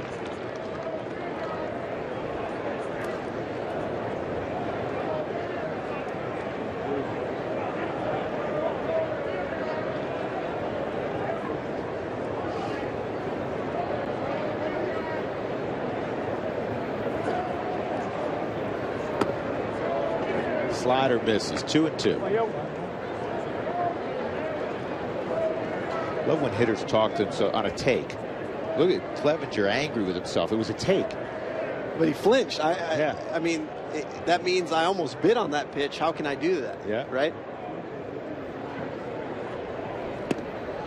I had a real big problem. We were talking about pitch identification, and Nolan right there. I would almost bet Clevenger was expecting a slider, and he threw it, and he flinched because he recognized it. That was honestly, that was my biggest problem. Was once I recognized the pitch, my thought process ended, and it was like, oh, he threw what I thought. Swing. Right. Yeah. Even though it wasn't exactly. a strike. Right? Exactly. Yeah. Doesn't matter where it was. 3-2. Ground ball up the middle, base hit. Now around third, Seth Smith will score. And it's the 4th run against Flande here in the 4th. It's 8-4 Seattle. Second hit of the day for Steve Clevenger, and now Stephen Romero will come up.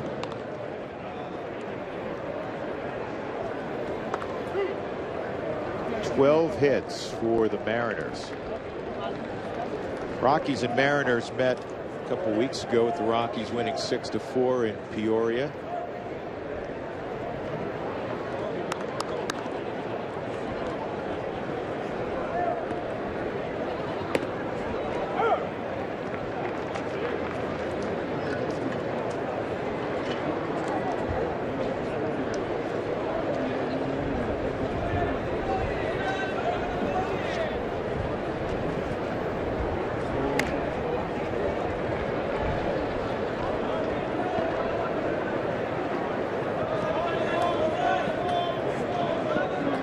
2-strike count on Stephen Romero.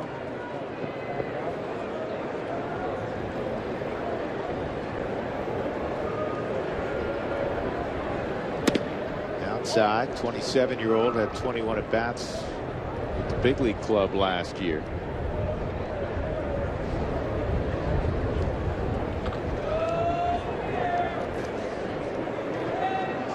Romero's one of 2 Oregon State products in their lineup today. That's a tough play for everybody but Nolan Arenado. Man, what a play by Nolan to end the inning. But 8 men came to the plate. 4 would score for Seattle. They're up 8-4.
Welcome back to Salt River Fields, where the Rockies trail the Mariners 7-4. Rockies fans, got your tickets? Mini plans start at just 10 games and $120. Opening day is included in the 20 and 25 game plans. Buy your plan now.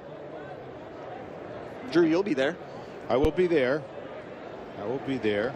We just got some information from our studio analyst, one Ryan Spilborgs. Because of a delay in construction in Hartford, it's going to be an awful long road trip for the Yard Goats initially. 51 games on the road to start the season. That's a long roadie. That is a long roadie living out of a suitcase. That is not going to be fun. Inside out swing, Dustin Garneau in right field, his second hit, single and a double for Garneau. That'll bring up Johan Flande, which means that you get a lot of home games after that. Yeah, well, hopefully we don't know, but again, that'd be a nice little stretch if you can string together 51 home games too in the 144 game season now. Yeah.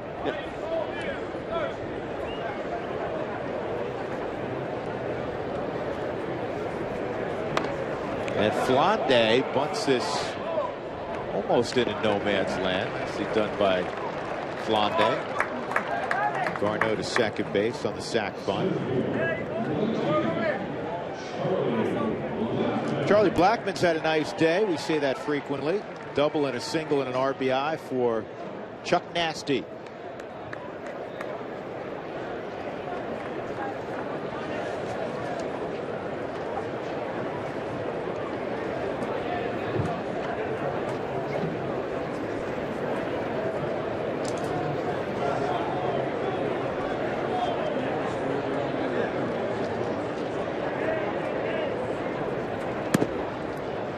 The outside corner, a strike on Blackmon.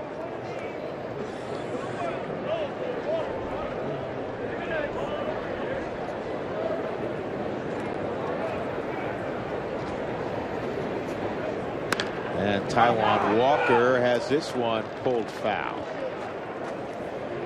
That's an interesting situation there, though. That's where that being down a man on the umpiring crew, that becomes Alfonso Marquez's call at home plate, and it could have been one that he might have missed.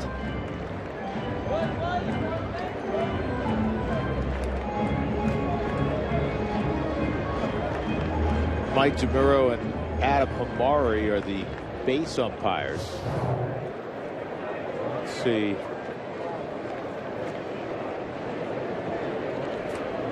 Tough to tell on that angle. It looked like it was foul. No argument from Charlie.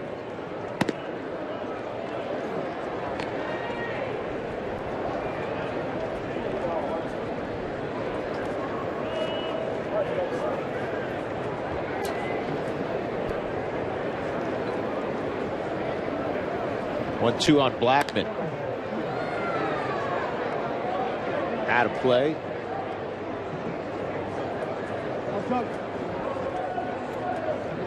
You know, we haven't talked about, and I wanted to make mention of, almost an under the radar move that the Rockies made once camp was underway, Sully, for a real good veteran player, a pro's pro, Ryan Rayburn, picked up by the Rockies. A very quality signing. We talked with Walt a little bit about it before the game, and he mentioned how well he's done against left-handed hitters, and that's been an area where the Rockies have really struggled in the past few years. And he's got an OPS over 1,000 in those 3 seasons. He's done pretty well. That really gets your attention. It does. And again, the Rockies are going to see a number of lefties. They struggled big time against lefty starters last year. And inside this division, it always begins with Clayton Kershaw and a guy named Madison Bumgarner. But you know, across the way in Arizona's complex, you got Patrick Corbin, who is coming back off the Tommy John and was really good at the end of the year last year. Yeah. The Dodgers, in addition to Kershaw, are going to have a number of others lefties. This is down the right field line. Stay fair, just foul. It's 92 degrees that the field is, right? It's 92 degrees from home plate. Probably would have been a fair ball. It would have been a fair ball. Yeah, again, we talked about it too with Ryan Rayburn. He doesn't just hit well against lefties either. He hits well against righties. The last time the Rockies played the Mariners, he was facing King Felix. He had a couple knocks against him. He's just a veteran guy that you love having on your team and in your organization to help you in certain situations. Well, and in terms of their everyday lineup, Parr's a left-handed hitter, Blackman's a left-handed hitter, Cargo's a left-handed hitter. Mm-hmm.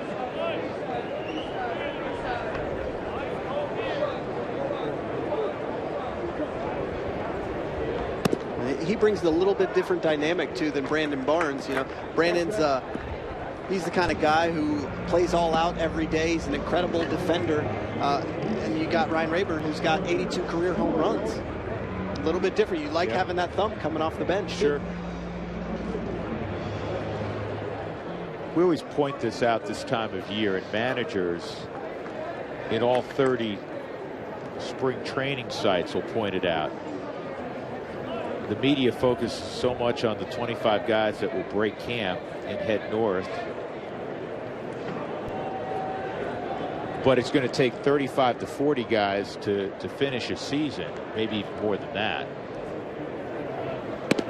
I mean, we talked about 2 years ago, the Rockies used 14 different starters. That's basically down to their double-A team. Yeah. So it does take a village. Right. So even if you don't break camp, that doesn't mean that you're not going to impact the club and may do so, pretty early on. Yeah. Trevor Story took a strike, 2 on, 1 out, runners going, and it's yanked foul. I think Trevor would like to have that swing back. I think those guys had pretty good jumps out there on stolen base too. So that's run and hit as opposed to hit and run. Yeah, it'd be interesting to see if it was a hit and run with guys on first and second down. I know in spring training you don't typically look at the scoreboard and consider that, but I mean, I felt like they had a rolling jump. Like Taiwan wasn't even paying attention to him out there. Garneau at second, Blackman at first.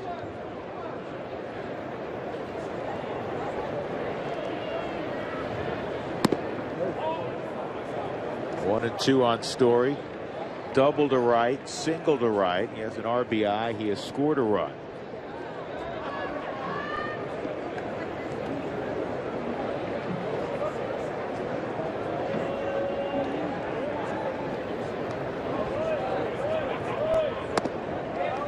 Signed right out of high school. Had he gone to college, Trevor was going to go to LSU. Texas kid asked him about UT. He said they didn't recruit me. I like it. Go to a rival then.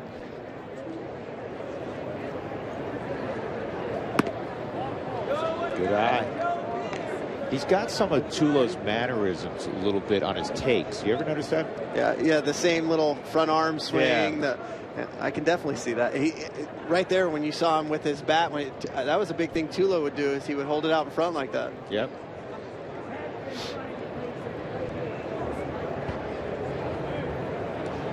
They worked out together in the past and some off seasons.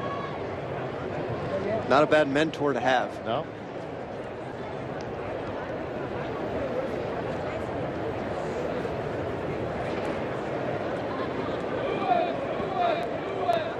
Two on, one out. 3 and 2 on Story. Cargo on deck. And he got him with a fastball up and away. 2 outs.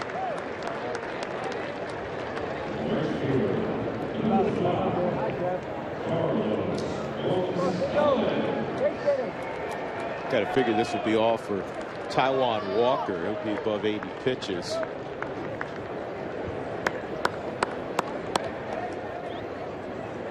Cargo rifled a double to right center to drive in a run in the first, and hit a high fly ball to left in the second. 8 for Seattle, 12 hits for Seattle, 8 for the Rockies. And Cargo goes the other way, fair ball. Garneau will score. It hits off the side wall. Blackman's going to come home, and the throw to the plate's cut off. It's a 2-run double the other way for Cargo, and it's 8-6. Nice to see. He might have caught that one off the end of the bat, but it definitely looked like he had intent to try and go the other way, which is a good thing to see when you got the shift on, obviously, and a great result getting a 2 RBI double. Caught that one definitely a little bit off the end of the bat, but you could see a little bit outside. He does a great job staying through the ball, keeping that front side closed and those hands back, driving the ball to the opposite field.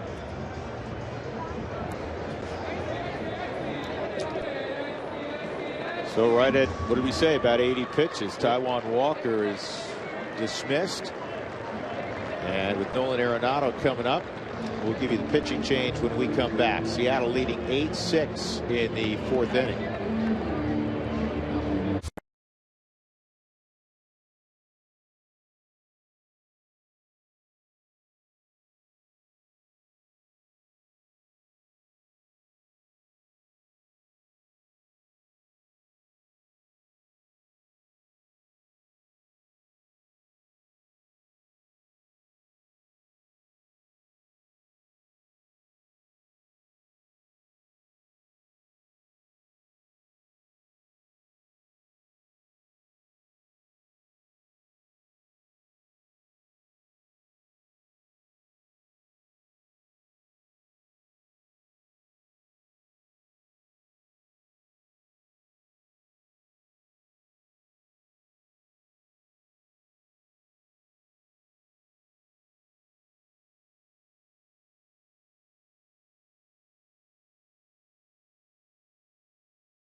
Cargo punches a double the other way to drive in 2. It's 8-6, 2 outs in the 4th inning. Nolan Arenado coming up, and Don Roach. He's had some big league time in both leagues. Will try to get the final out of the 4th inning for Seattle. Drew Goodman, Corey Sullivan, Mark Stout, Ryan Spilborg's back in our Denver studios, snowbound.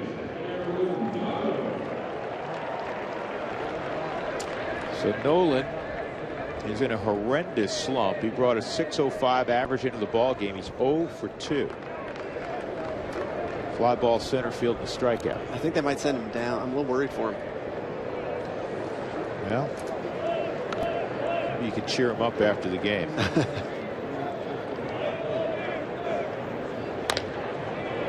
And the sinker is bounced to third. One pitch, and Roach gets Seattle off the field. Rockies get a couple of runs on the double by Gonzalez. And as we go to the 5th inning, it's Seattle 8 and the Rockies 6.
Cargo's got 3 ribbies today. The Rockies down 2 as we go to the 5th inning. Drew Goodman, Corey Sullivan, Johan Flande, 2nd inning of work, hoping for a much better second frame than first frame. He gave up 4 runs on 4 hits last inning. And the first pitch to Dae-Ho Lee is in there for a strike.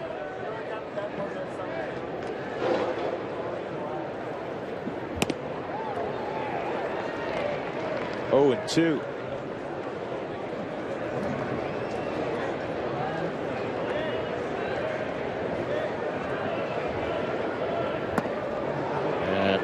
Gone quickly. One out, Chris Taylor will come up. Taylor playing shortstop today. Ketel Marte will be the starting shortstop for Seattle. They made a number of moves. We were alluding to it earlier. Another guy that was scheduled to play today, but he's battling the flu. They have a new center fielder, the former Ranger, Leonis Martin. Yeah. It's unfortunate that he has the flu. Hope he gets better quickly. It's another one of those guys I'm sure Jerry DiPoto has been working to try and find a way to get. Their defense was not good a year ago. No. Martin is a strong defender.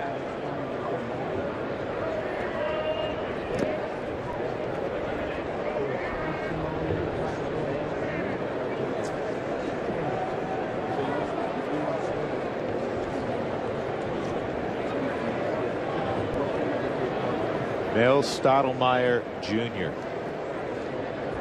Third from the left or the second from the right, whichever you prefer. I appreciate being left-handed that you went from the left. I did that just for you. I appreciate that. We get overlooked quite a bit. Except if you could pitch and you're breathing. Yes. Down low, 3-2.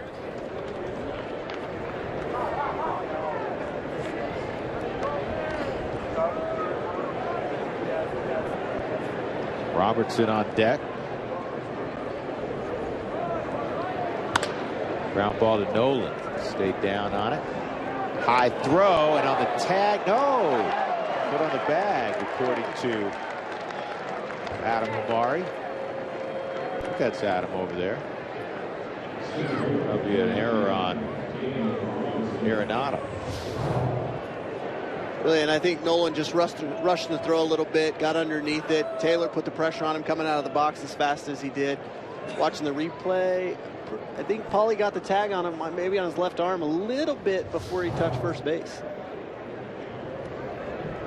4 errors on the Rockies.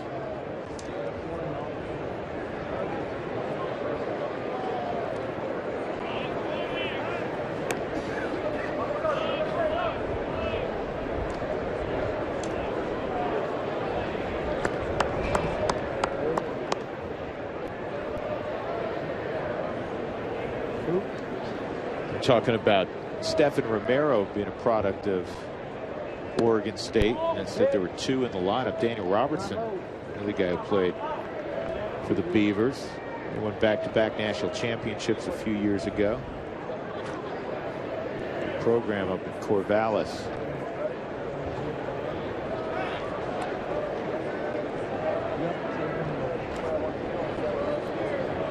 No, Colorado product who signed with the Rockies was a 5th-round pick, Max George, had signed a national letter of intent to go to Oregon State before signing after the draft with the Rockies. Max beginning his 3rd year of pro ball, former Regis standout. 2-0 on Robertson.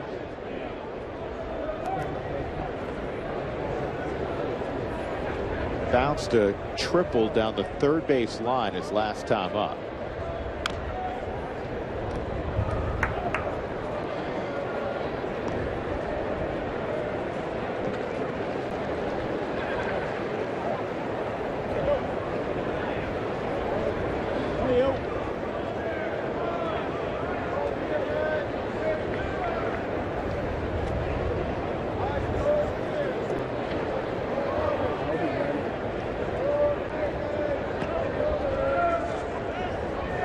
Flande again checking on Chris Taylor.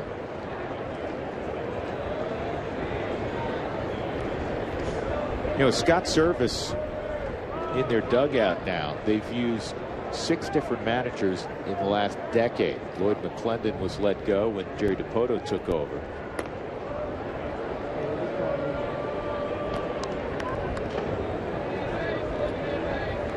It's tough to get comfortable as a player when you're in that scenario.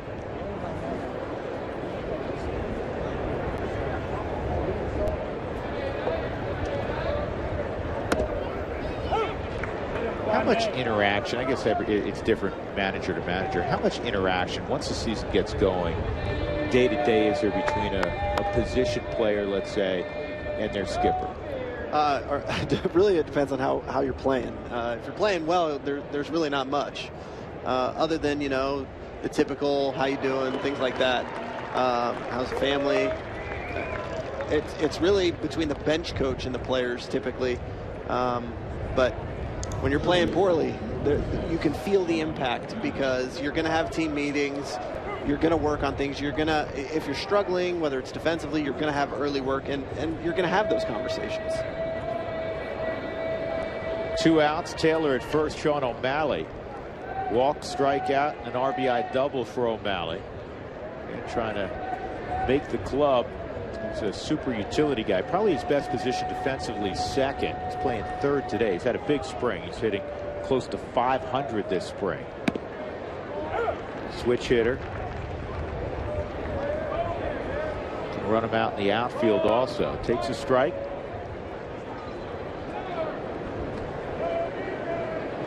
Got 42 at bats with the Mariners last year.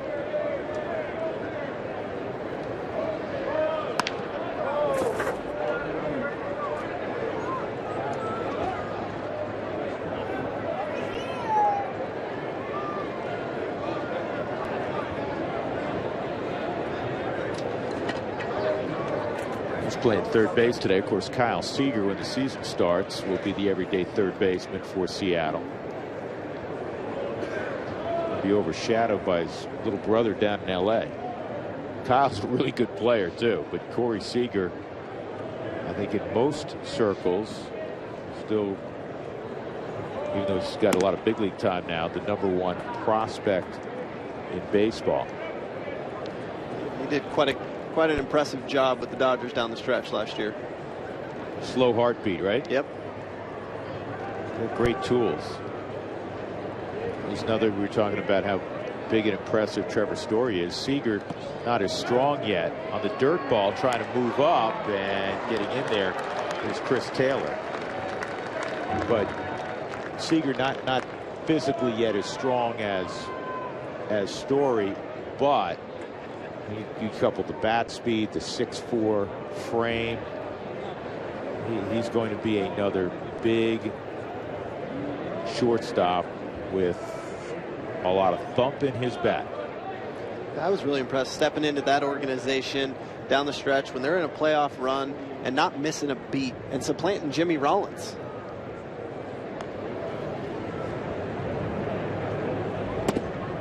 Strike 3. So Flande ends up striking out the inning, or striking out the side in the inning. And we'll go to the bottom of the 5th inning. Mariners 8 and the Rockies 6 from beautiful Scottsdale.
Steel for people everywhere who refuse to compromise. Find yours at steeldealers.com.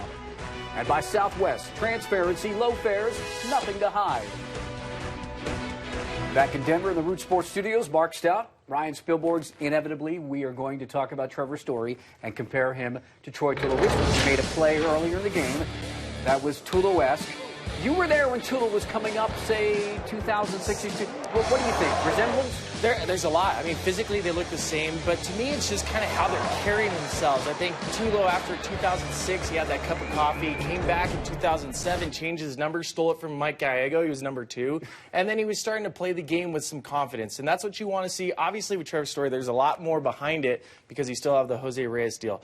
But as far as what he's done, Corey, you've already mentioned it. He's checked off every single box. So now it's just going out there and getting that opportunity. Let's go back to Drew and Corey down in Scottsdale, guys. He has checked off, as Corey said, and you just heard Spilly mention again, he has checked off every box this spring. Here's Gerardo Parra. And Parra takes a strike. Parra 0 for 2, fly ball to left field, and a ground ball to first. Rockies trailing by a couple as they hit in the bottom of the 5th inning. Talking about pitchers working up 75, 80 pitches. Chatwood finished his session in the bullpen. Taijuan Walker gone after 80 pitches. It's the time of year also where hitters will get 3, maybe even 4 at bats in a game. As another basically 10 days of spring training. It's starting to lengthen them out. You know, early on in spring training, you get maybe 3, 4 innings, try and get 2 at bats, and now we're in that phase where you're going to see guys starting to play every day, or starting to play every inning of a game in spring training. It's nice to get in that rhythm. It's a little different. I always talk about how there's a lot of day games in spring training, and obviously we'd like to have the opportunity to get a few more night games in. Once the season starts, that's the way it goes. This is slowly hit to second, and the glove flipped from the creative Robbie Cano, who plays second as if he is a member of the Harlem Globetrotters. He can flat pick. Yeah, he's a magician, and sometimes he creates plays that you didn't even know were possible. I think he shares that with Nolan Arenado, but that's just one of those, that's textbook for him. It's easy, he's used to it, and it's an everyday play, I would say. And you know this, having played forever, even though you were an outfielder. You have to practice that a little bit with a firm wrist and in the right pocket in the glove. as opposed to, I mean, if that thing's in the webbing, it's not going to flip as you'd like. Yeah, you definitely have to practice it. But the thing I always talk about, especially with guys like Robbie or with Nolan, is they have to anticipate those plays. They actually have they roll through a thing that I like to call pre-pitch preparation, where if this happens, what am I going to do? And that reflects in how they're able to make it look so easy.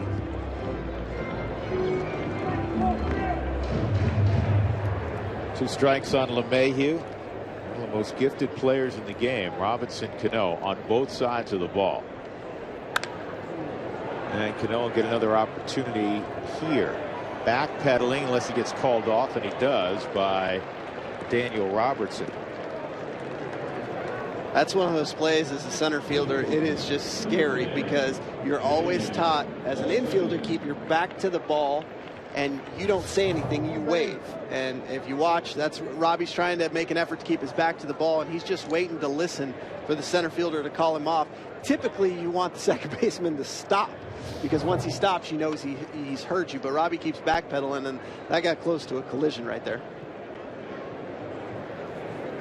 Ben Paulson, 2 outs against Don Roach, and Paulson slashes at that one and fouls it off.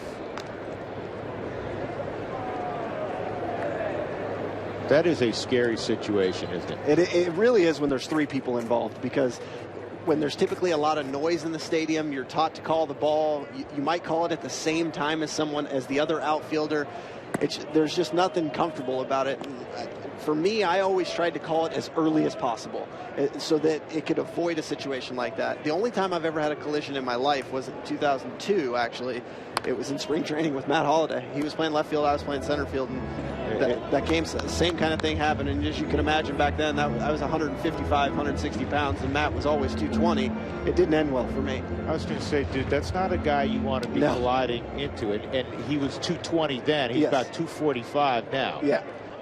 That actually forged our friendship. We became pretty good friends after that. Kind of dented your friendship, yep. didn't it? Maybe it dented the body, but forged your friendship. Yep. Something along those lines. Something along those lines. Yeah.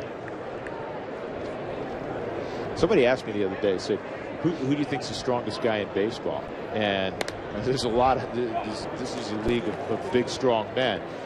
Matt Holliday will always be on that list, somewhere near the top. Absolutely. They used to test grip strength, and he was the only guy to ever get 100 on it. Diving into the rice with a hand. I remember that. Yep. 8-6 Seattle. We'll go to the 6th.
Typical of Arizona, not a cloud in the sky. 8-6, the Mariners leading the Rockies with Corey Sullivan. I'm Drew Goodman. We go down to the dugout. The familiar face, the smiling one, Carlos Gonzalez. Cargo, how you doing, man? Good, man. How about you guys? We're doing well. Not as well as you. Big day today. A couple of doubles. Went the other way. Maybe off the end of the bat last time. But you feel comfortable at the plate right now?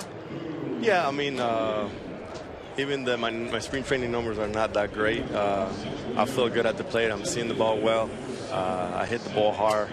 couple times, and that's what you're looking for in spring training. You just want to feel good at the plate, see pitches, not worry about the results, just having that feeling again, and to get back and get ready for the season. Yeah, we talk a lot about what guys are working on in spring training, and you don't really worry about their numbers, and you were talking about your numbers there. Is there anything specifically you're trying to work on coming into the season? Well, like I said, just concentrate on hitting the ball hard, trying to save the pitches, and obviously you stop for about 4 months, and it's just really hard when you jump on the field again, and you have to step on the plate, and you're seeing 95 with movement and different kind of pitchers. So I think that's what the spring training is. Just feel comfortable at the plate, try to get used to the grind again, and just make sure that your body feels 100% when they say play ball the first game. Speaking of body feeling 100%, last year, slow start the first couple of months, and then you were as good as anybody in the game the last 4 months. And you talked about the knee. I think you're okay. Yeah. Paul's shot it. Yeah, there you go.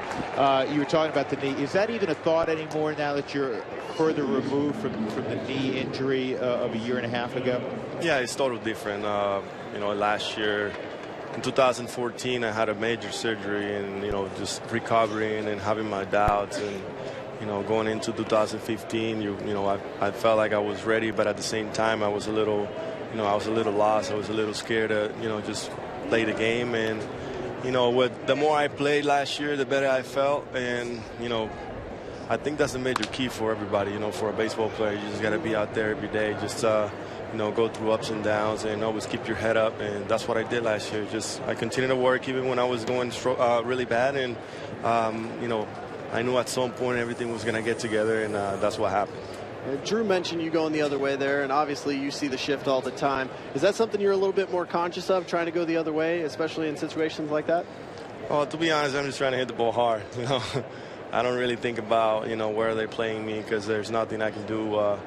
I'm just seeing the ball. If it's away, I'm just going to try to go the other way. But if sometimes we get caught in the middle of trying to go the other way, and they're pitching you inside, and you're not hitting the ball hard enough. So for me, if they pitch you inside, it doesn't matter if everybody's on the right side. If you hit it hard, it goes to the same. Nothing they can do about it. So that's my mentality. I always try to hit the ball hard. What has impressed you the most, Cargo, about Trevor's story? Well, he's a true professional. The kid is he's working really hard since day one. He wants to be with us. I think that's what you want from your teammates. When they want to play next to you, he's a quiet guy. He asks whenever he needs some help, and for me, I'm just trying to make him feel comfortable around us. So far, he's been great, and hopefully he can be the player that everybody expects. He's a high prospect, and he can be an all-around player. We're talking about a guy who is a potential all-star. So that's what we're trying to make him feel. Just go out there and compete every day, and whenever you get the opportunity, just take advantage. And we talked a little bit about Gerardo Parra during the broadcast. I know he's a good buddy of yours, and obviously it changes the dynamic of the defense in the outfield. Do you consider you guys to be in a little bit of a competition to push each other to see who can throw out more guys or anything like that? Well, it's always fun to play with great players, and Gerardo is one of those guys. We have a lot of history of playing together. When we were young, we grew up in the Diamondback system, and we played winter ball for 5 years, and we learn from each other, and we push ourselves. So it's fun to have guys like him on our team, and just to make this team better. And as an outfielder, you always want to help the pitchers, and that's what we've been working on since day one. Cargo, last one. We'll let you get showered up. What gives you the greatest amount of optimism as you look forward to the start of 2016, about 10 days away? Well, I think it's just being around all these guys. We compete every day. We're gonna be together for a long time, so that gets you excited. I'm hoping for a big year from all my teammates, and they always push me to be a better player. So we all family, and we're really excited to be in Arizona and Chase Field for Game 1, and hopefully we can make it special for all the fans and for our team. Very well said, Cargo. Thanks, man. Thank you. We'll see you tomorrow. Right, take care, bud.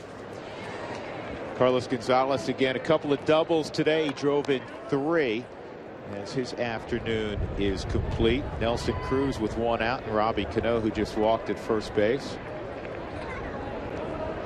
You talk about the guy that's become a consummate pro. There's strike 3 on Cruz. Boone Logan strikes him out. It's Cargo. Everybody loves him as a teammate because he's the same personality.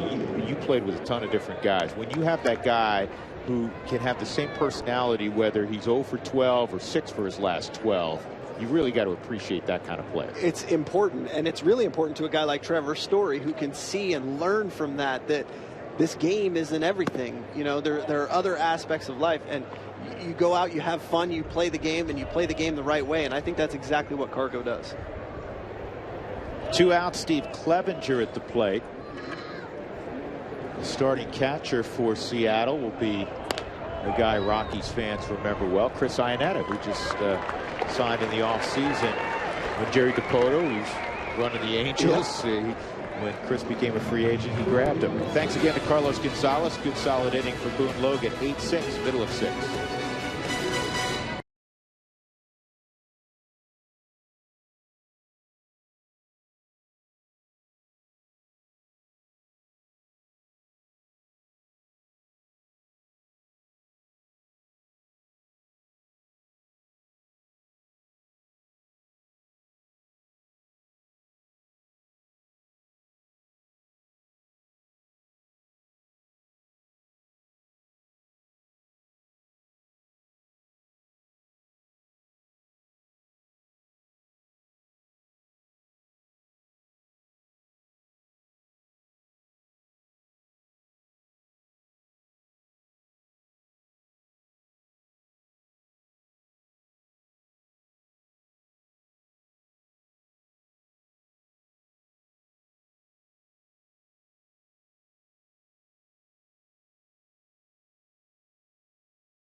(8-6) Seattle. One of the great things about spring training is the proximity that the fans have to the players. So Cargo's done. He's walking down the right field line toward the Rockies clubhouse.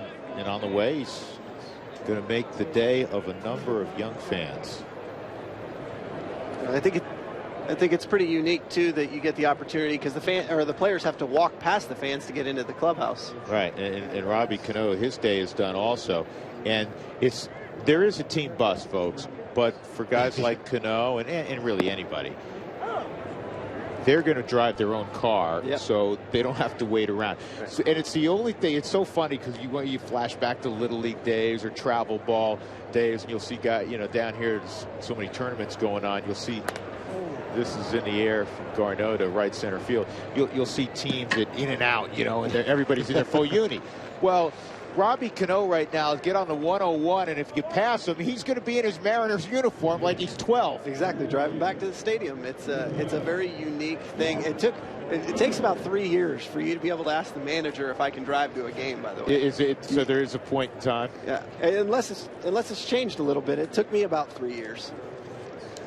Yeah, you don't want to be that guy when you're in your first big league camp. Say, well, how come he's not on the bus? Oh, he cruised back with one of the veteran guys. Mark Reynolds pinch hitting for Boone Logan, takes a breaking ball from Roach for a strike. Of course, we were in Tucson then, so it was more like you're driving 2 hours back. Yeah. And a sharply hit baseball to left center field for a knock for Reynolds. In his first year in a Rockies uniform. Seen, I'm sure, quite a bit against the lefties, primarily at first base. Big slugger. I remember back in the days when they'd open the windows in Arizona when he was with them. I mean, he'd hit balls way out. out. Yeah. Like out. Yes, like out. Cargo, you remember this year when he was in Milwaukee, he said he almost hit his face off the scoreboard. Yeah. That's something Reynolds would do in Arizona all the time. That ball Cargo hit in the opening series against off the top of the scoreboard. It had beverage service. Yeah, in Milwaukee, it did have beverage service. It was a two-movie flight. Yeah. Blackmon, perfect afternoon, double and a run scored, single and an RBI, and he walked and scored in the fourth.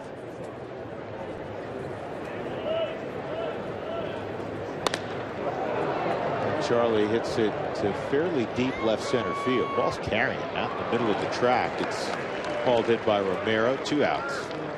Yeah, that begs the question. I always wondered this. I played the outfield. You always hear people say it's a high sky. I need someone to explain that to me. I never understood it. Put that into words. Yeah. Well, listen, it is. They're blue skies overhead, but it's not that. It's not like a navy blue. Right now, there's kind of a look off in the distance. There was a big fire here yesterday. Yeah. But it's kind of got a little bit of white in it. Okay. That would be a high sky. Okay, I got you. Where you could lose a baseball potentially. Yeah, there was. No? I don't believe in the excuses like that. Just giving you my description. Trevor Story lines it to left. That's knuckling, and it is caught out there by Romero. Hard out by Story, who has a couple of hits already in the ball game. So Reynolds singles. He's left at first. We'll go to the 7th. The Mariners 8 and the Rockies 6 from Salt River Field.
Seattle is up. This is Ryan Spilborgs in the Denver Root Sports Studio desk. When you are done shoveling snow, you need to head down to your local Rockies dugout store and get all the stuff you need for your Rockies season. Get a Cargo jersey, a Nolan Arenado jersey. If they still have Spilborgs jerseys, I'm sure they're in the bin, the used bin. Jason Mott's coming in. Interesting thing, you guys, I want to bring this up. Last year, between Jason Mott and Jake McGee, 2 of the Rockies guys that they acquired, they ranked 1st and 2nd in baseball in fast ball usage.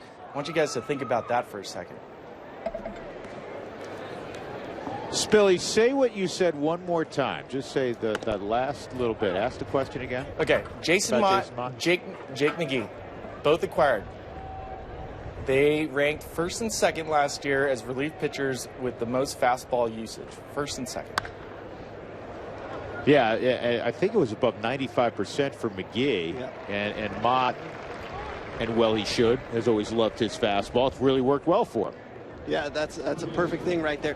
It's also good to see that they have their fastball and fastball location, that they're able to use it and go out. These young guys, Justin Miller, Scott Oberg, those guys, to learn from that and watch them challenge hitters with one pitch and move it around. Speaking of learning from veteran guys, our next guest, Trevor Story, in his In a big league camp that he's been tearing up. Trevor, it's Drew Goodman and Corey Sullivan upstairs. Nice job today. Thank you. How you doing? We're doing well, but not as well as you. One of the things that's been impressive, you knew coming into this camp that there was an opportunity, clearly at shortstop. And you have an abundance of talent, but it doesn't seem like you've put a ton of pressure on you, at least outwardly. It hasn't appeared that way. Right. Yeah, I mean, like you said, I try not to put too much pressure on myself. Just try to have fun with it. Go out there every day and, you know, play this game that I love and have fun with it. And it's done good for me so far. And, you know, I'm just going to continue to do that. Trevor, we've talked a lot in the broadcast about spring training and spring training numbers. For a guy like yourself, do you put pressure on yourself and also in how you perform, or are you working on something to kind of catch your stride going into the season? A little bit of both. You know, it's always nice to perform and, you know, see the numbers, but we don't get, or I myself don't get too caught up in that. You know, just really focus on the process and, you know, getting better every day on both sides of the ball. And, yeah, just working hard to get better at something every day. And, you know, if I do that, then everything will work out. You know, you've been a pro now for 4 years, but you're obviously still very, very young in the game. Who has influenced you the most so far since turning pro? I'd say it was Tulo when he was here. You know, he kind of took me under his wing and, you know, showed me the ropes and how to work and, you know, with what intensity to work with. And that's something that I really took from him. And, you know, from the short time that I've been with Nolan, you know, last spring in camp and here in camp, he's the same way. And I just try to pick up on things like that from, you know, superstars in the game and just try to implement that in my game. Yeah, moving from the gold on your right to the gold on your left, you know, getting to work with DJ LeMahieu and turning double plays and everything up the middle. What's your relationship been like with him in this spring training?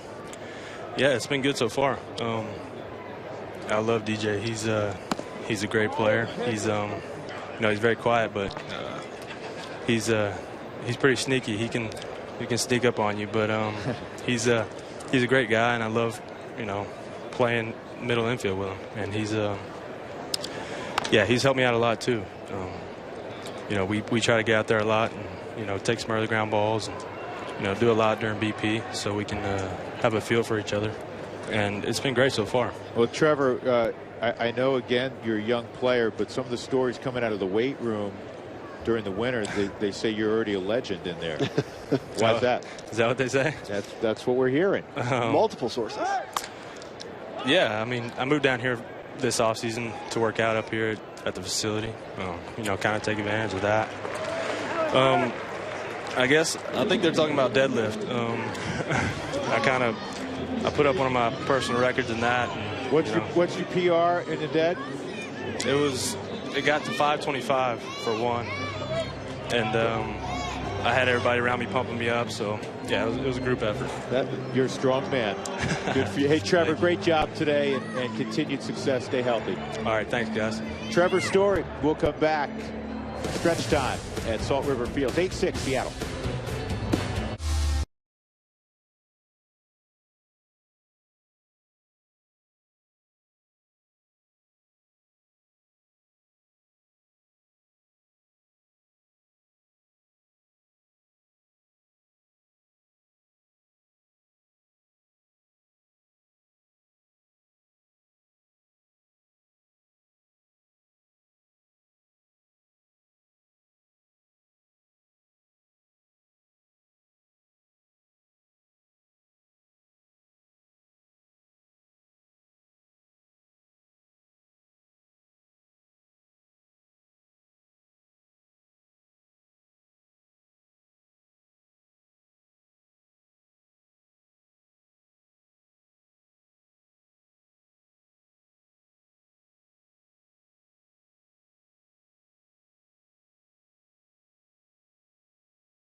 Seattle leading 8-6. There is Dinger. Making a lot of young fans happy. Michael Guipe is now on the hill. Big right-hander out of the Mariner bullpen. And Brandon Barnes is going to hit first. Came into center field. We'll where Cargo is hitting in the lineup. Nolan Arenado will follow him up. Drew Goodman, Corey Sullivan, Ryan Spilborghs, Mark Stout back in our Denver studios. Stephen Romero's moved over to first base.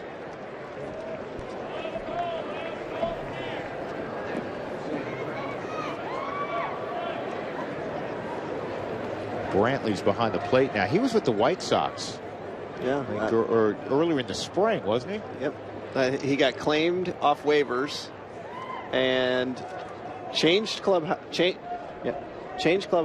and played in the same game against them. That's pretty impressive. That's one of those things that you never expect to happen. You know what? As long as you have a big league uniform on, Rob's probably, you know, it was different day, but I'm not going to complain. At least he didn't have to go very far, right? No. Here's Brandon Barnes. He's in a battle for that 25th spot. And he brings so much to a club because of the energy. I mean, he's like 8 shots of espresso every time he gets on the field, and he can defend.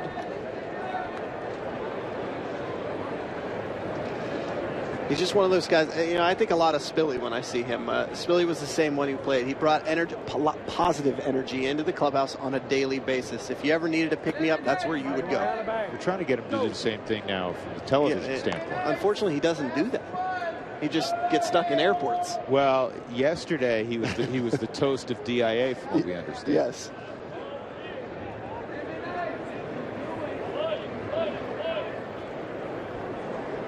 I believe it was something like all rounds on Spilly. Was that the? I made sure they announced that over the loudspeaker. Well done. Yeah. That is true.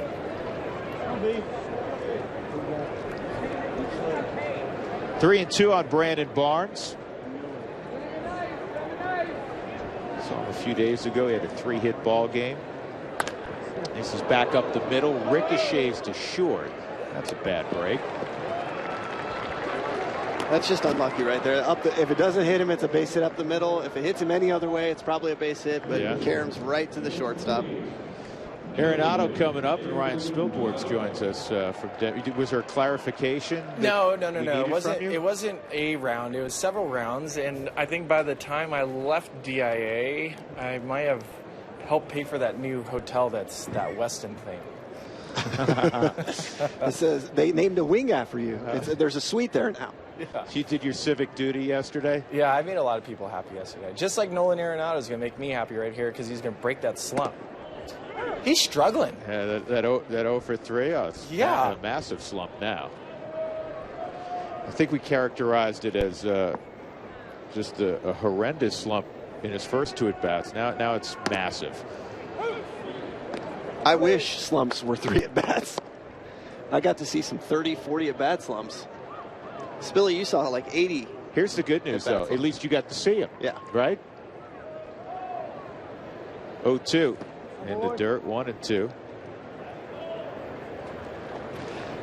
0-2 is one of those counts, Drew, where it took me till later in my career where I started really learning to treat it like 2-0. And I know how that sounds because 2-0, you're looking for 1 pitch. But in 0-2, you never see a strike. It's, you know, guys are trying to get you to fish or showing you a pitch.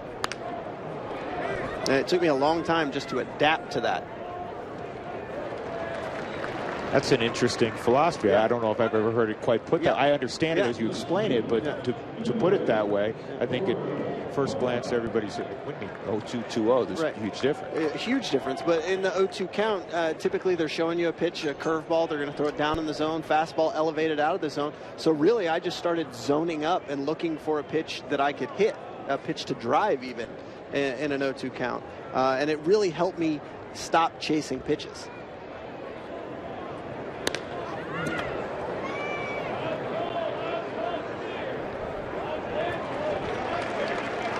Center field, 1-2-3 innings. Parra flies out. So Guaipe with a solid frame. We'll go to the 8th, 8-6 Seattle.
Gerardo Parra on the right, Ben Paulson on the left, making their way to the Rockies clubhouse. Their afternoon is complete. Most of the runs scored early in the game. The Rockies had 3 in the first, and then got a run in the second, a couple more in the fourth inning. Cargo drove in 3. Justin Miller's on the hill for the Rockies. We go down to the dugout again. DJ LeMahieu kind enough to join us. DJ, it's Drew Goodman, Corey Sullivan upstairs. How you doing? What's up, guys? How you doing? Doing well. Doing Good. well. How you feeling? You ready to go, aren't you? Yeah. I was ready to go about a week ago. But yeah, it's fun to be out here, but I'm ready to get going. Yeah, is there I've asked the other guys ahead of you, is there anything you're really working on in spring training to kind of build on in the season? Yeah, a couple things here and there. But for me, just getting back that consistency. But it's not easy to be consistent. So that's I'm not going to hit 40 homers. So consistency for me is my game.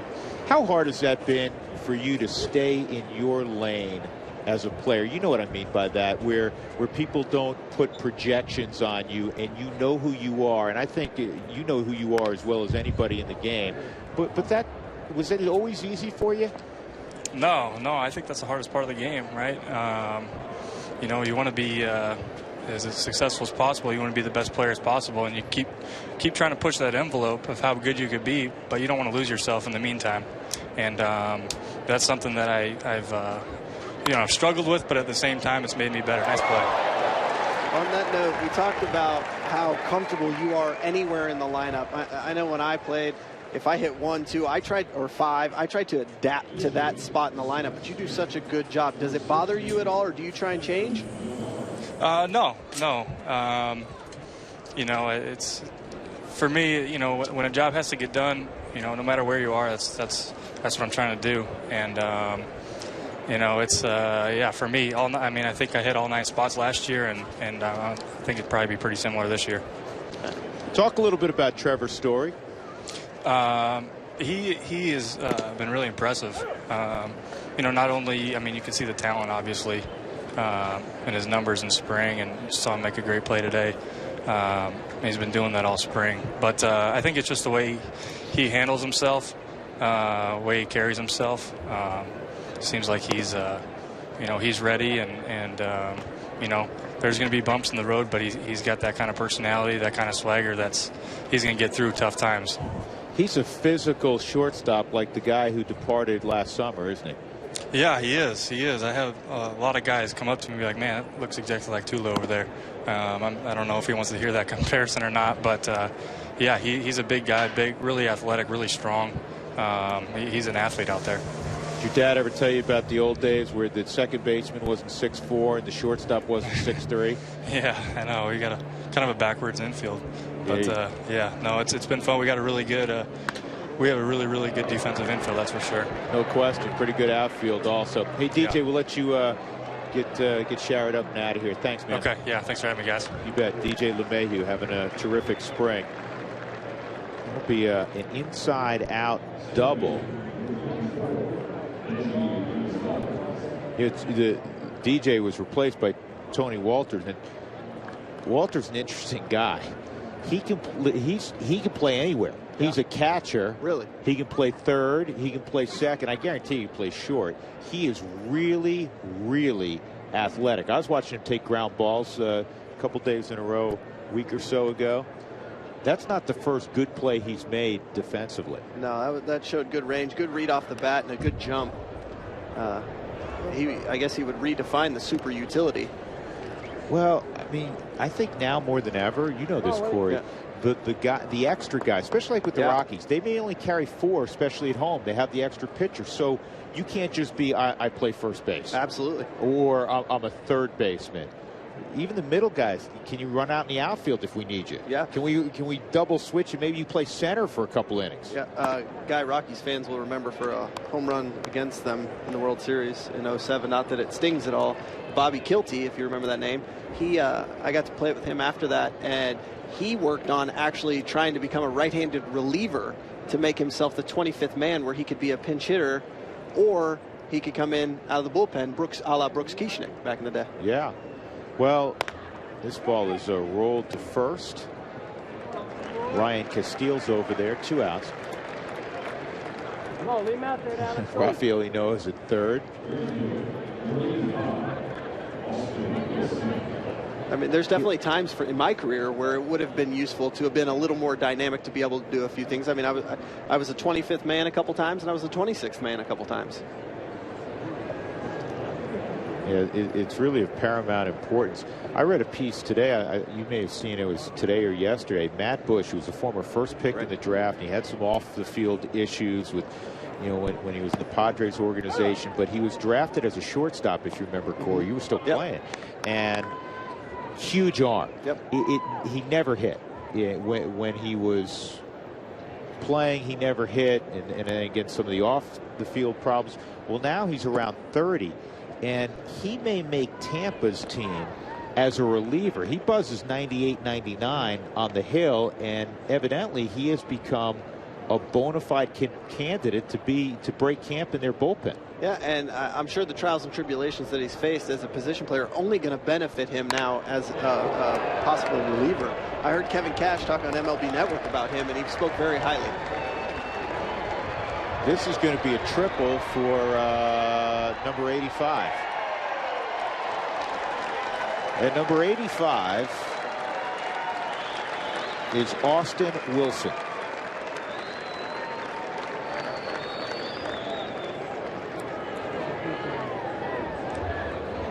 Pretty good looking swing, and he runs the bases well.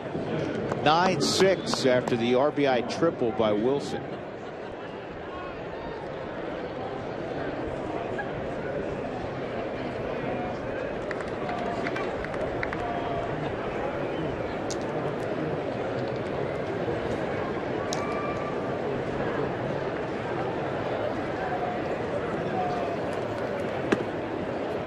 Brian, originally I thought it was Justin Miller coming in the game. It's Brian Schlitter in the game. And he's one of those guys, he's about the polar opposite of Tyler Chatwood. If you watch, he gets that downward plane, the ball moving downhill, downplane fast. And that it's also difficult on a hitter because it's tough to get on plane with the baseball. That's going to be a base hit to right. That's Rob Brantley. Played for 8 teams this spring. But it didn't have to travel very far. No.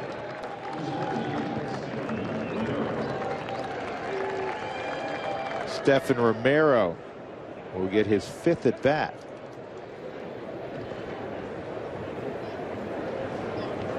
Actually, you know what? I missed a guy. My book is all messed up. First spring training game. Yep. That doesn't set the bar very, very high for the rest of the season. No.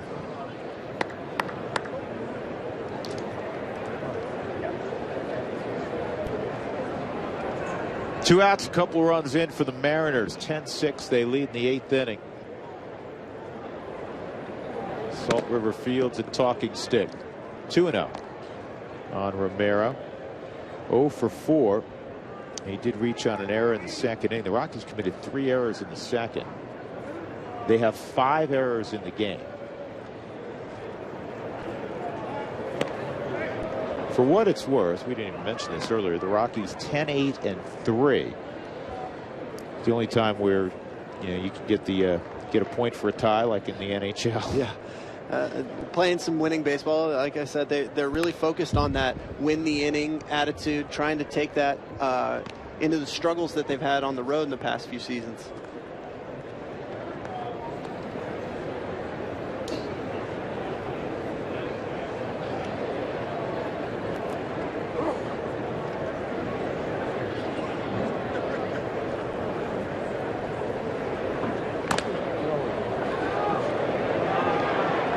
No play. And a swinging bunt. Romero makes it first and second in front of Dae-Ho Lee. I think it's Montero now. Oh, it is. It's Jesus Montero. He looks, they're the same size. Yeah, that's true.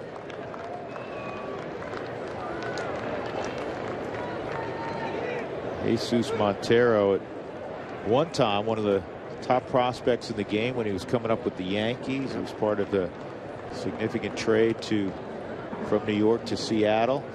And I played originally a catcher, then they moved him to first, more of a DH. I played against him that year in the International League when he hit what I would believe to, and these are going to be guesstimations, but he was probably hitting 360. And in the International League, it's not like the PCL. It's 360 is more like 400 there, because you start the season in some cold weather, and he probably had 20, 25 home runs. He was absolutely raking. Big, strong man. 6'3" and about 250 pounds. And that is, oh, what a stop. That saved a run. There's Walters. It's a heck of a play. Making another great play to keep the ball in the infield. I'm sure Schlitter appreciates it. The earned run stays at third base. He does a great job. He almost overplays it and tries to make the play to second base too fast. Adames was hustling over to help him, but it's another great play to keep the ball in the infield.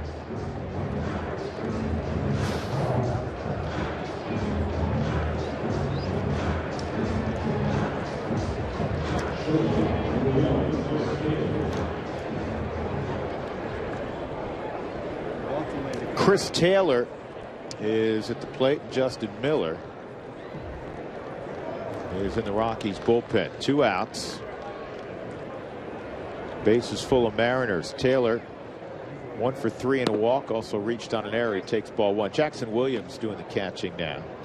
We showed you a graphic a short while ago of all the changes. Mike Tauchman's in left, Barnes in center, Kyle Parker in right, Adames and Walters up the middle, Enoa and Castile on the corners.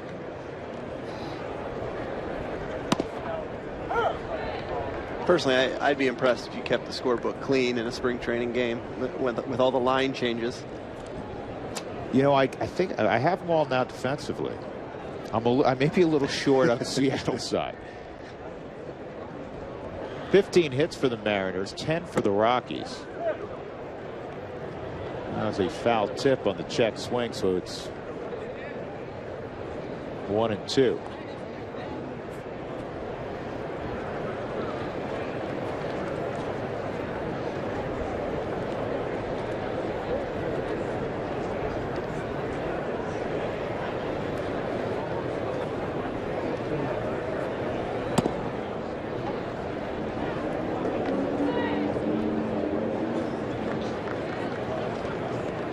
Two and 2. Brantley, Romero, and Montero on base.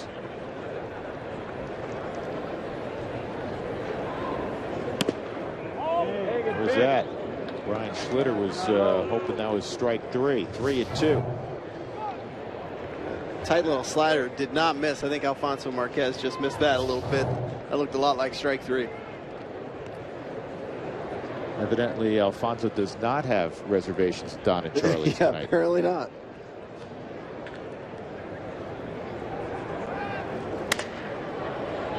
Adames comes and gets it, and he throws out Chris Taylor. In the inning, a couple of runs on 5 hits. Check it, 4 hits for Seattle. They're up 10-6. It's more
Of 10 to 6, time now for the CenturyLink What's Next.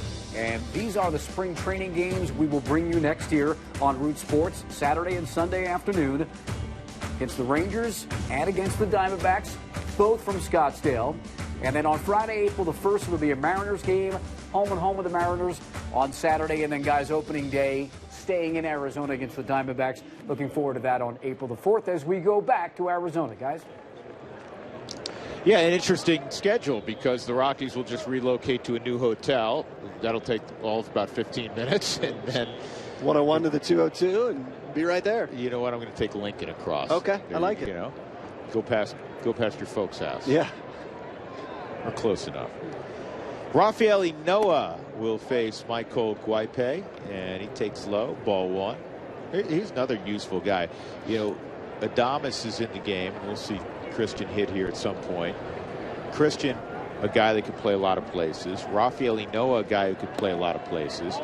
The one thing in favor right now of Christian Adames, he's out of options. Right. You never wanted to be that guy. The guy competing with a guy who's out of options, because if you got him, there's a good chance you're going to get to use him.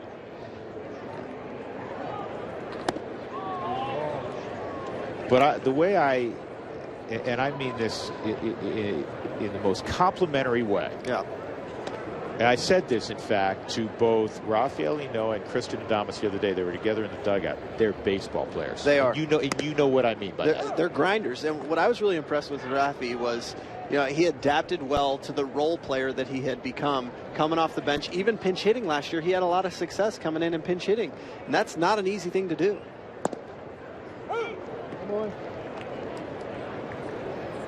He's made himself much more useful by also playing the outfield. And, you know, when it comes down to, like we said, that 25th man, you've got to have as many boxes checked as you can. He hits this ball in the air to left, one out. That'll bring up Michael Tachman, product of Bradley University in Peoria, Illinois.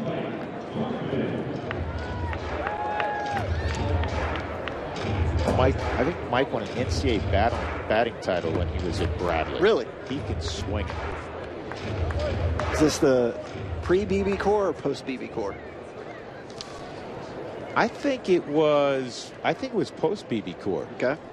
I believe it was.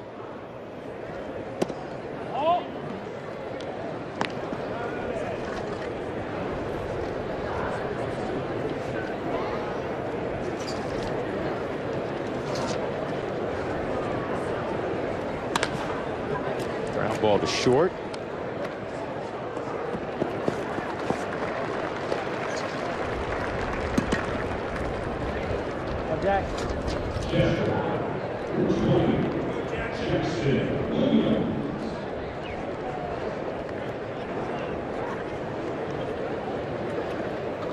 Actually, I don't know if he led the nation. He led the Missouri Valley Conference that year. He hit 425. And something tells me that had to be up there. Yeah, especially if it was after the changes with the bats, because 425 is a number you don't hear often anymore. You could hear it back in the days when I played, but not anymore. Jackson Williams takes a breaking ball for a strike.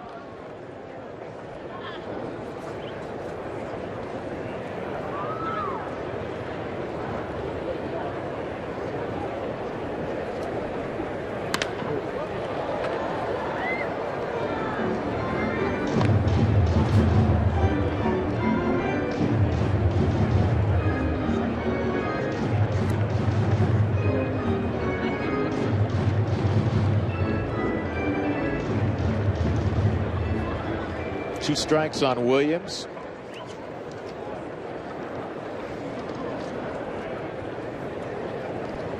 Big league time last year with the Giants, and he swings and misses. And it's a 1-2-3 inning for Guipe. We'll go to the 9th inning. It's a great way to spend your afternoon.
Sports is brought to you by Southwest. Transparency, low fares, nothing to hide. And by CenturyLink, your link to what's next. Beautiful day in Scottsdale. Mark Stout and Ryan Spilborghs back here in Denver. The snow is melting, but we're going to talk about things heating up and get you the steel drive of the game, the steel power drive, and you've got the top 2 hitters in the lineup. Yeah, I got the 1-2 punch of today. Charlie Blackmon, Trevor Story. Between the two of them, they were 4 for 7 with 3 runs scored, 2 RBIs. I think looking at that 1-2 punch, if Trevor Story is on the team, I like it, but number 2 batter, I still suggest that you use your best hitter because that's 740 plate appearances over the course of the season. That's 17 more at-bats than your 3-hole hitter. That's why I'm kind of with the new age. Well, then you mean Nolan Arenado should hit second. I'm just saying. I'm just saying. Well, we'll see if Story hits there. We'll see if he makes the team. A lot to be decided as we go back to Scottsdale and to Drew and Corey, guys. That is an interesting conversation that has taken place in front offices the last several years about the 2 spot being almost the new 3 spot. And there's some that would take it a step further and say, you know what, if your best hitter is truly a guy you want up more than anybody else, why not lead him off? Yeah, it's funny. My Little League coach did that. He had the best hitter hit leadoff, and my college coach did that. He had the best hitter hit leadoff. And I'm not trying to guess that they were ahead of the curve, but that was their theory, is why wouldn't we have him hit most? You know, he's going to get the most at-bats in the leadoff spot over the entire course of the season. Robertson bunts it toward 30. Noah makes a nice play.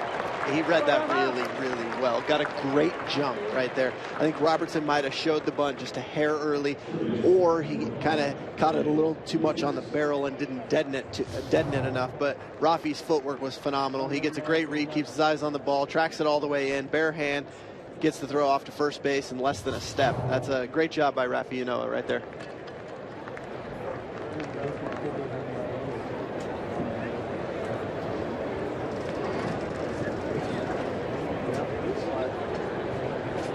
Justin Miller on the mound for the Rockies.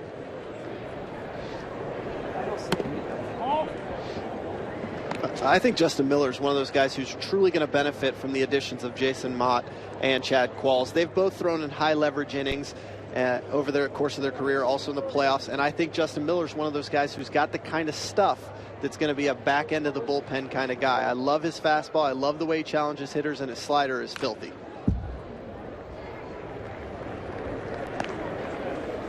Yeah, he's definitely in the mix. We have the entire travel roster for the Mariners, and there's no number 5 listed. Nope. Ed Lucas, we saw Ed. Where did we see Ed? Ed's been in the big leagues. Where did we see Ed last year? I gotcha.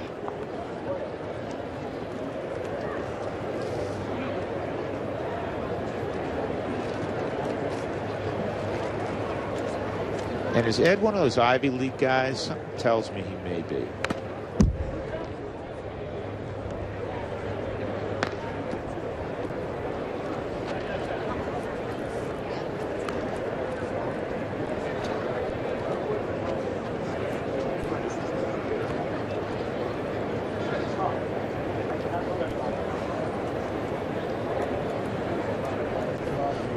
Ed Lucas, actually, we're doing some fast research, had retired, moved into a front office, and then said, you know what, I'm going to unretire. I'm going to give it another whirl. That's incredible. And he does. He has big league time. I'm trying to remember who it was with. We're just hoping the computer would work a little faster. He went to Dartmouth. So I knew he was an Ivy League guy. Did he hold up? Yeah, 3-2.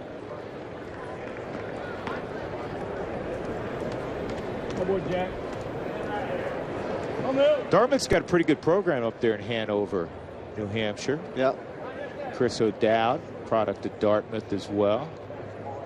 Now in the Atlanta organization. Chris, another one of those guys you can catch and play other spots. And a good pitch by Miller. He tied up Ed Lucas. Miller's stuff is just, it really is electric. And if he learns to command it on a consistent basis, there's not a whole lot hitters can do. We talk about Jake McGee and him using his fastball 95% of the time. Justin Miller can learn volumes from watching that because he's got the slider that is absolutely devastating. That streak he went on last year where he struck out 8 hitters in a row tells you how good his stuff is. He just needs to work on his command just a little bit, and when he can command his pitches to all quadrants of the strike zone, he's dangerous. Efren Navarro takes ball 1.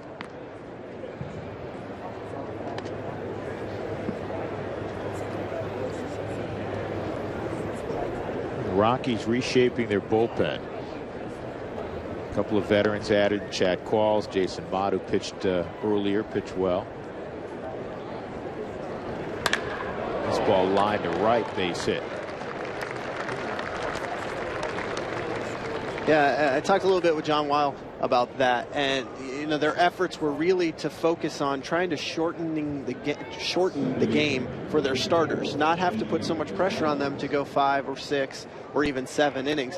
Get some guys down there, some arms down there that can command the fastball and just shorten the game for them, especially also for those young starters that are on the verge of breaking through into the major leagues.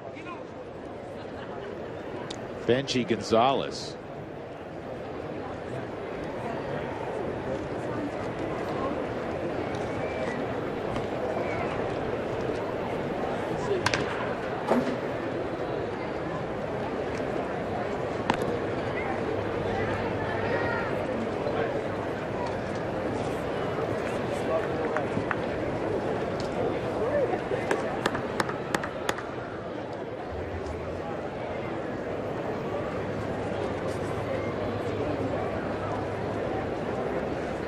Looking out there on the berm, a lot of folks still here, but a lot of folks have moved on to activity number 2 or whatever it was on the day. There are lots of choices out here. There are a lot of choices, and if you're sitting out on that berm and you've been out there for 3 hours, you're gonna have a pretty good sunburn or tan.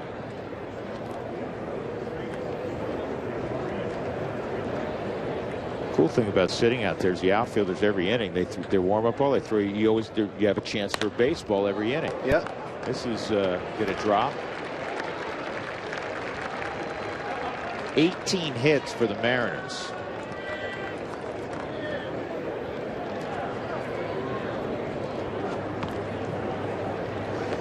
I'm double dipping. I'm going to go across. The Cubs and Giants are starting as we speak. Want to go? No. You're going to pass? Yep. Back to the folks? No, well, I got to Golf go to course? the airport. You got to go to the airport? Yeah, I got to pick up my buddy. One of your wake buddies? Yeah, one of my Wake Forest buddies coming out for a little golf weekend. Here's Wilson. Austin Wilson. He tripled his first at bat.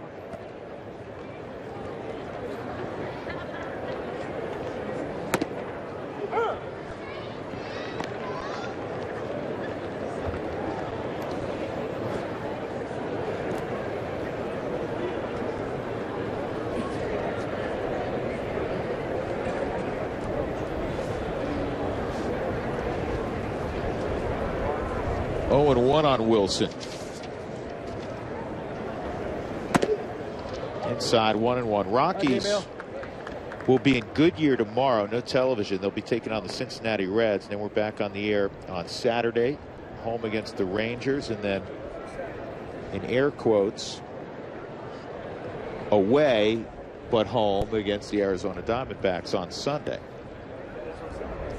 Again, we'll have the 2 weekend ball games for you while you're playing golf. I will be. That is true. Actually, on Saturday, I think we're coming to the game. Are you? As fans, yeah. Unless Billy gets snowed in again. I've heard the name Wally Pipp. I don't know. You know what? You never know. Yeah. It's happened in broadcasting, right? Yeah, of course. Bouncer to Walters. And he went with the tag, and Walters ends that frame for Seattle. So we'll go to the bottom of the ninth. The Rockies trailing 10-6.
No shortage of scenic beauty in the state of Arizona. The Glen Canyon Dam.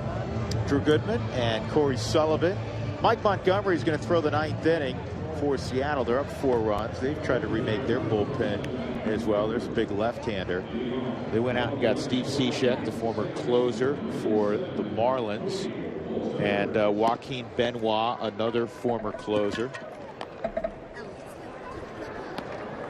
But Montgomery will get work here, and first up will be the second baseman slash catcher slash third baseman, Tony Walters. The going trend of having 3 or 4 closers in your bullpen has made it much harder on bench players. It's tough to go out there and find that hit against those guys. Well, the goal is to try to make it a 6-inning game. Yep. That's so. Yeah, I mean, that everybody copies the winner, right? Right. Kansas City's been to back-to-back World Series champions last year. Yep.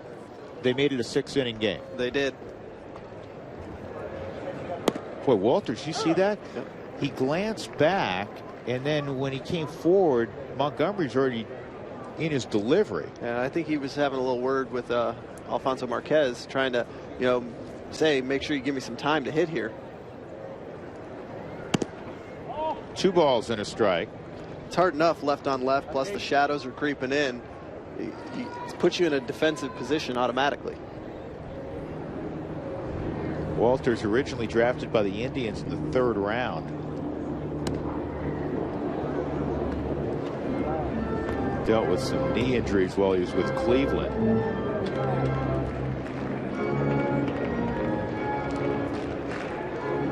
He's generously listed at 5'10". So are you. I wish I was listed at 5'10". And Gonzalez boots that.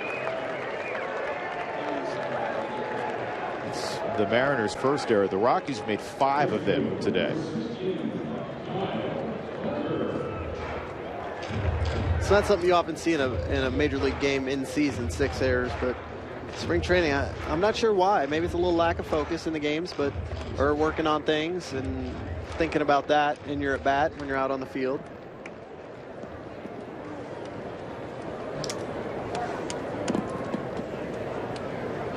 Kyle Parker, and Kyle with a shot up the middle for a base hit.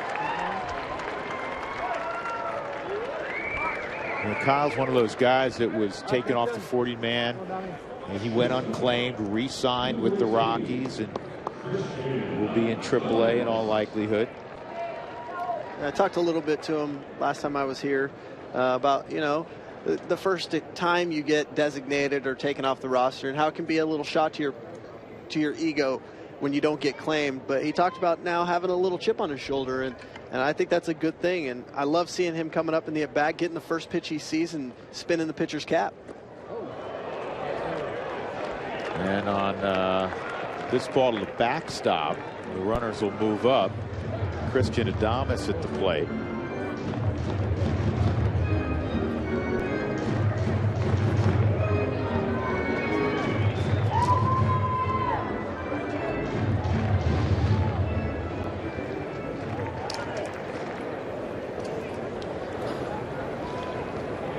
Adames in a battle with Story for the starting spot, but Adames gives you a lot of versatility. We were talking about it earlier. He can play a number of places. He's got some pop in his bat. Seen him go deep from the left side this spring. Got a couple of home runs, in fact.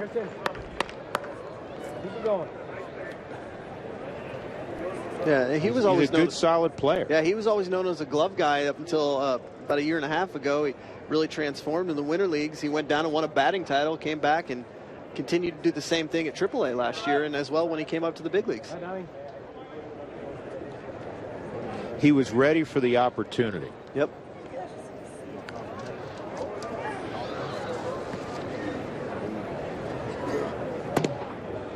Good eye.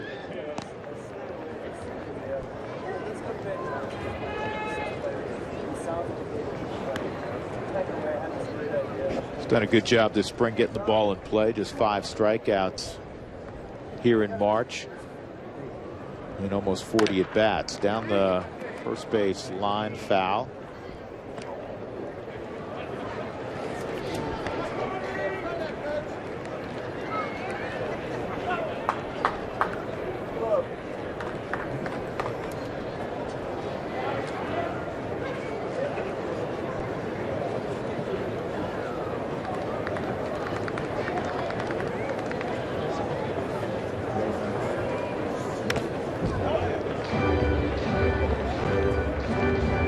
Brandon Barnes is on deck. 2 on, nobody out. Rockies down by 4 here in the 9th inning.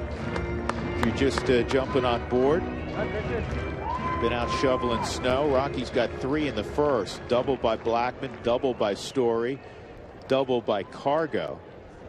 Later on in the inning, a run-scoring single from DJ LeMahieu. Rockies in the second had an RBI base hit from Charlie Blackman. Cargo in the 4th drove in 2 more with a double. He had a pair of doubles today.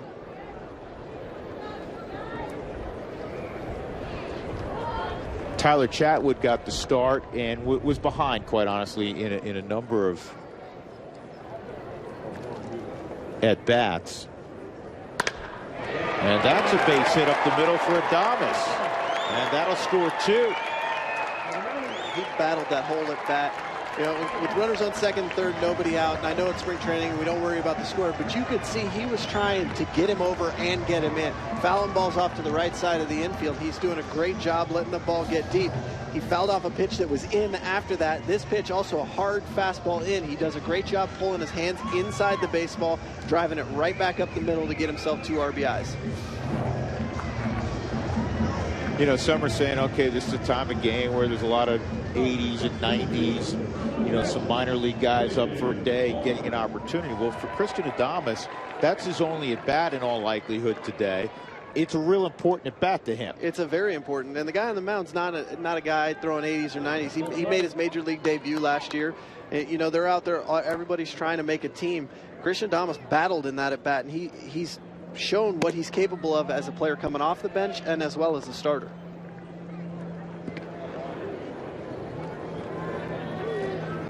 Barnes hit a ball hard his first time up when he came into the ball game. It ricocheted off the Guaype's leg, the pitcher, right to the shortstop.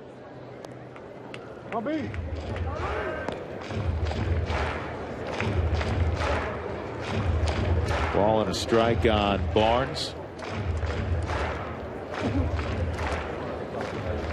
Error, single, 2 runs for the Rockies.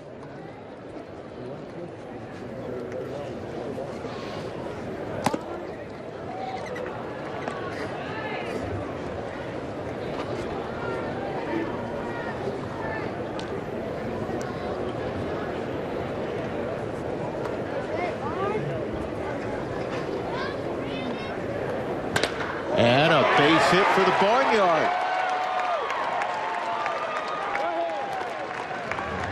It's a good opportunity for Brandon to show his value. He's getting an at-bat against the left-handed pitcher, which is, as we've talked about in the competition with Ryan Rayburn, Ryan's had a lot of success this year, or in the past, against left-handed pitchers. Now Brandon's got an opportunity to show what he can do as well. It was a great job right there, just doing something simple, putting the ball in play and getting himself a base knock.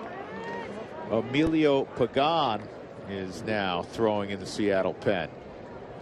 Ryan Castile at the plate for the Rockies inside.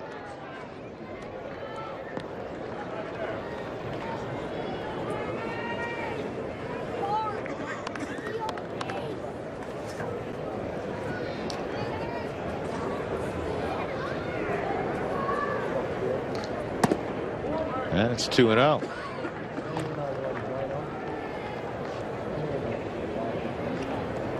See, he has missed a beat, the man in the middle.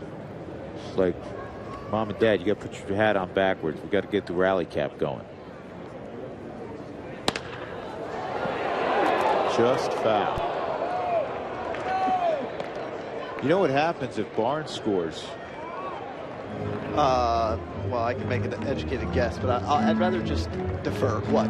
You're guaranteed, as we talked about earlier, a point in the standings. Yes. And well, no, not if they play extra baseball. They will not play extra baseball. Do you know that? I have a really good feeling. Okay. I think both teams are good. I think Scott's service is bounced to short. You know what's interesting there, I want to point this out. I don't know if we'll have a shot of it, but going in hard to second, Brandon Barnes, that's the only way he plays. But the rule has changed. Right. You have to slide at the bag or be within reach of the bag. You cannot slide late. Now this is, and if you slide over, they can automatically call you out. And you can see he takes out the middle infielder, Gonzalez. And that's probably, honestly, a borderline. Well, and I'm not saying it wasn't dirty. It was a hard play. But they're going to look at those on review. And if they felt like it was late, they can call both runners out. Now, obviously, both runners were out anyhow. Right. I thought it was my understanding you can slide late, but you have to be able to hold the bag. Hold the bag. Right. You got to be able to hold it. But that's probably the new textbook type of slide that Brandon Barnes had right there. He always plays the game hard in the right way, and Chase Utley has kind of forced the change in the rule, but it was a great slide by Brandon there, trying to force the double or break up the double play. Here's Ryan Rayburn, his first at bat of the ball game. He has swung it well since being signed by the Rockies.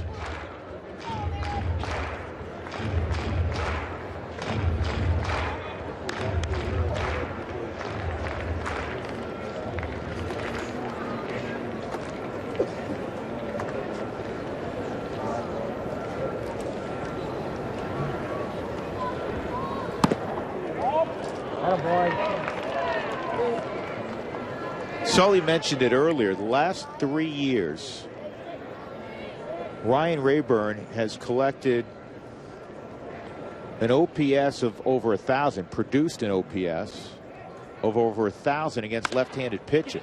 On the ground to third, and a good throw will end the ball game. So the Rockies rally for a pair in the 9th inning. They will fall today to the Seattle Mariners 10-8. Good offense from the Rockies. Sully, defense not sharpened. You know what? The good news for Chatwood is he's back on a big league mound, and he's still working the rust out. But, you know, today was one of those days where there were not enough strikes from his perspective. It's just a good opportunity to learn a good lesson. You know, we talk about him trying to repeat those mechanics and find that arm slot. This is a lesson for him to learn, and he'll obviously go watch some film and see what he was doing wrong, whether he was flying or not, and move on and take it into his next start. Great job today pinch hitting for your former teammate. Thank you. I appreciate it, and I appreciate the opportunity. And you can go back to the golf course beginning this weekend with your Demon Deacon teammate. Will do, and I appreciate it. Thanks. Right. Great job, Sully. Thanks. Let's get it back to our Denver studios. 10-8 the final. Seattle over the Rockies this afternoon from Salt River Fields at Talking Stick. Mark Stout, Ryan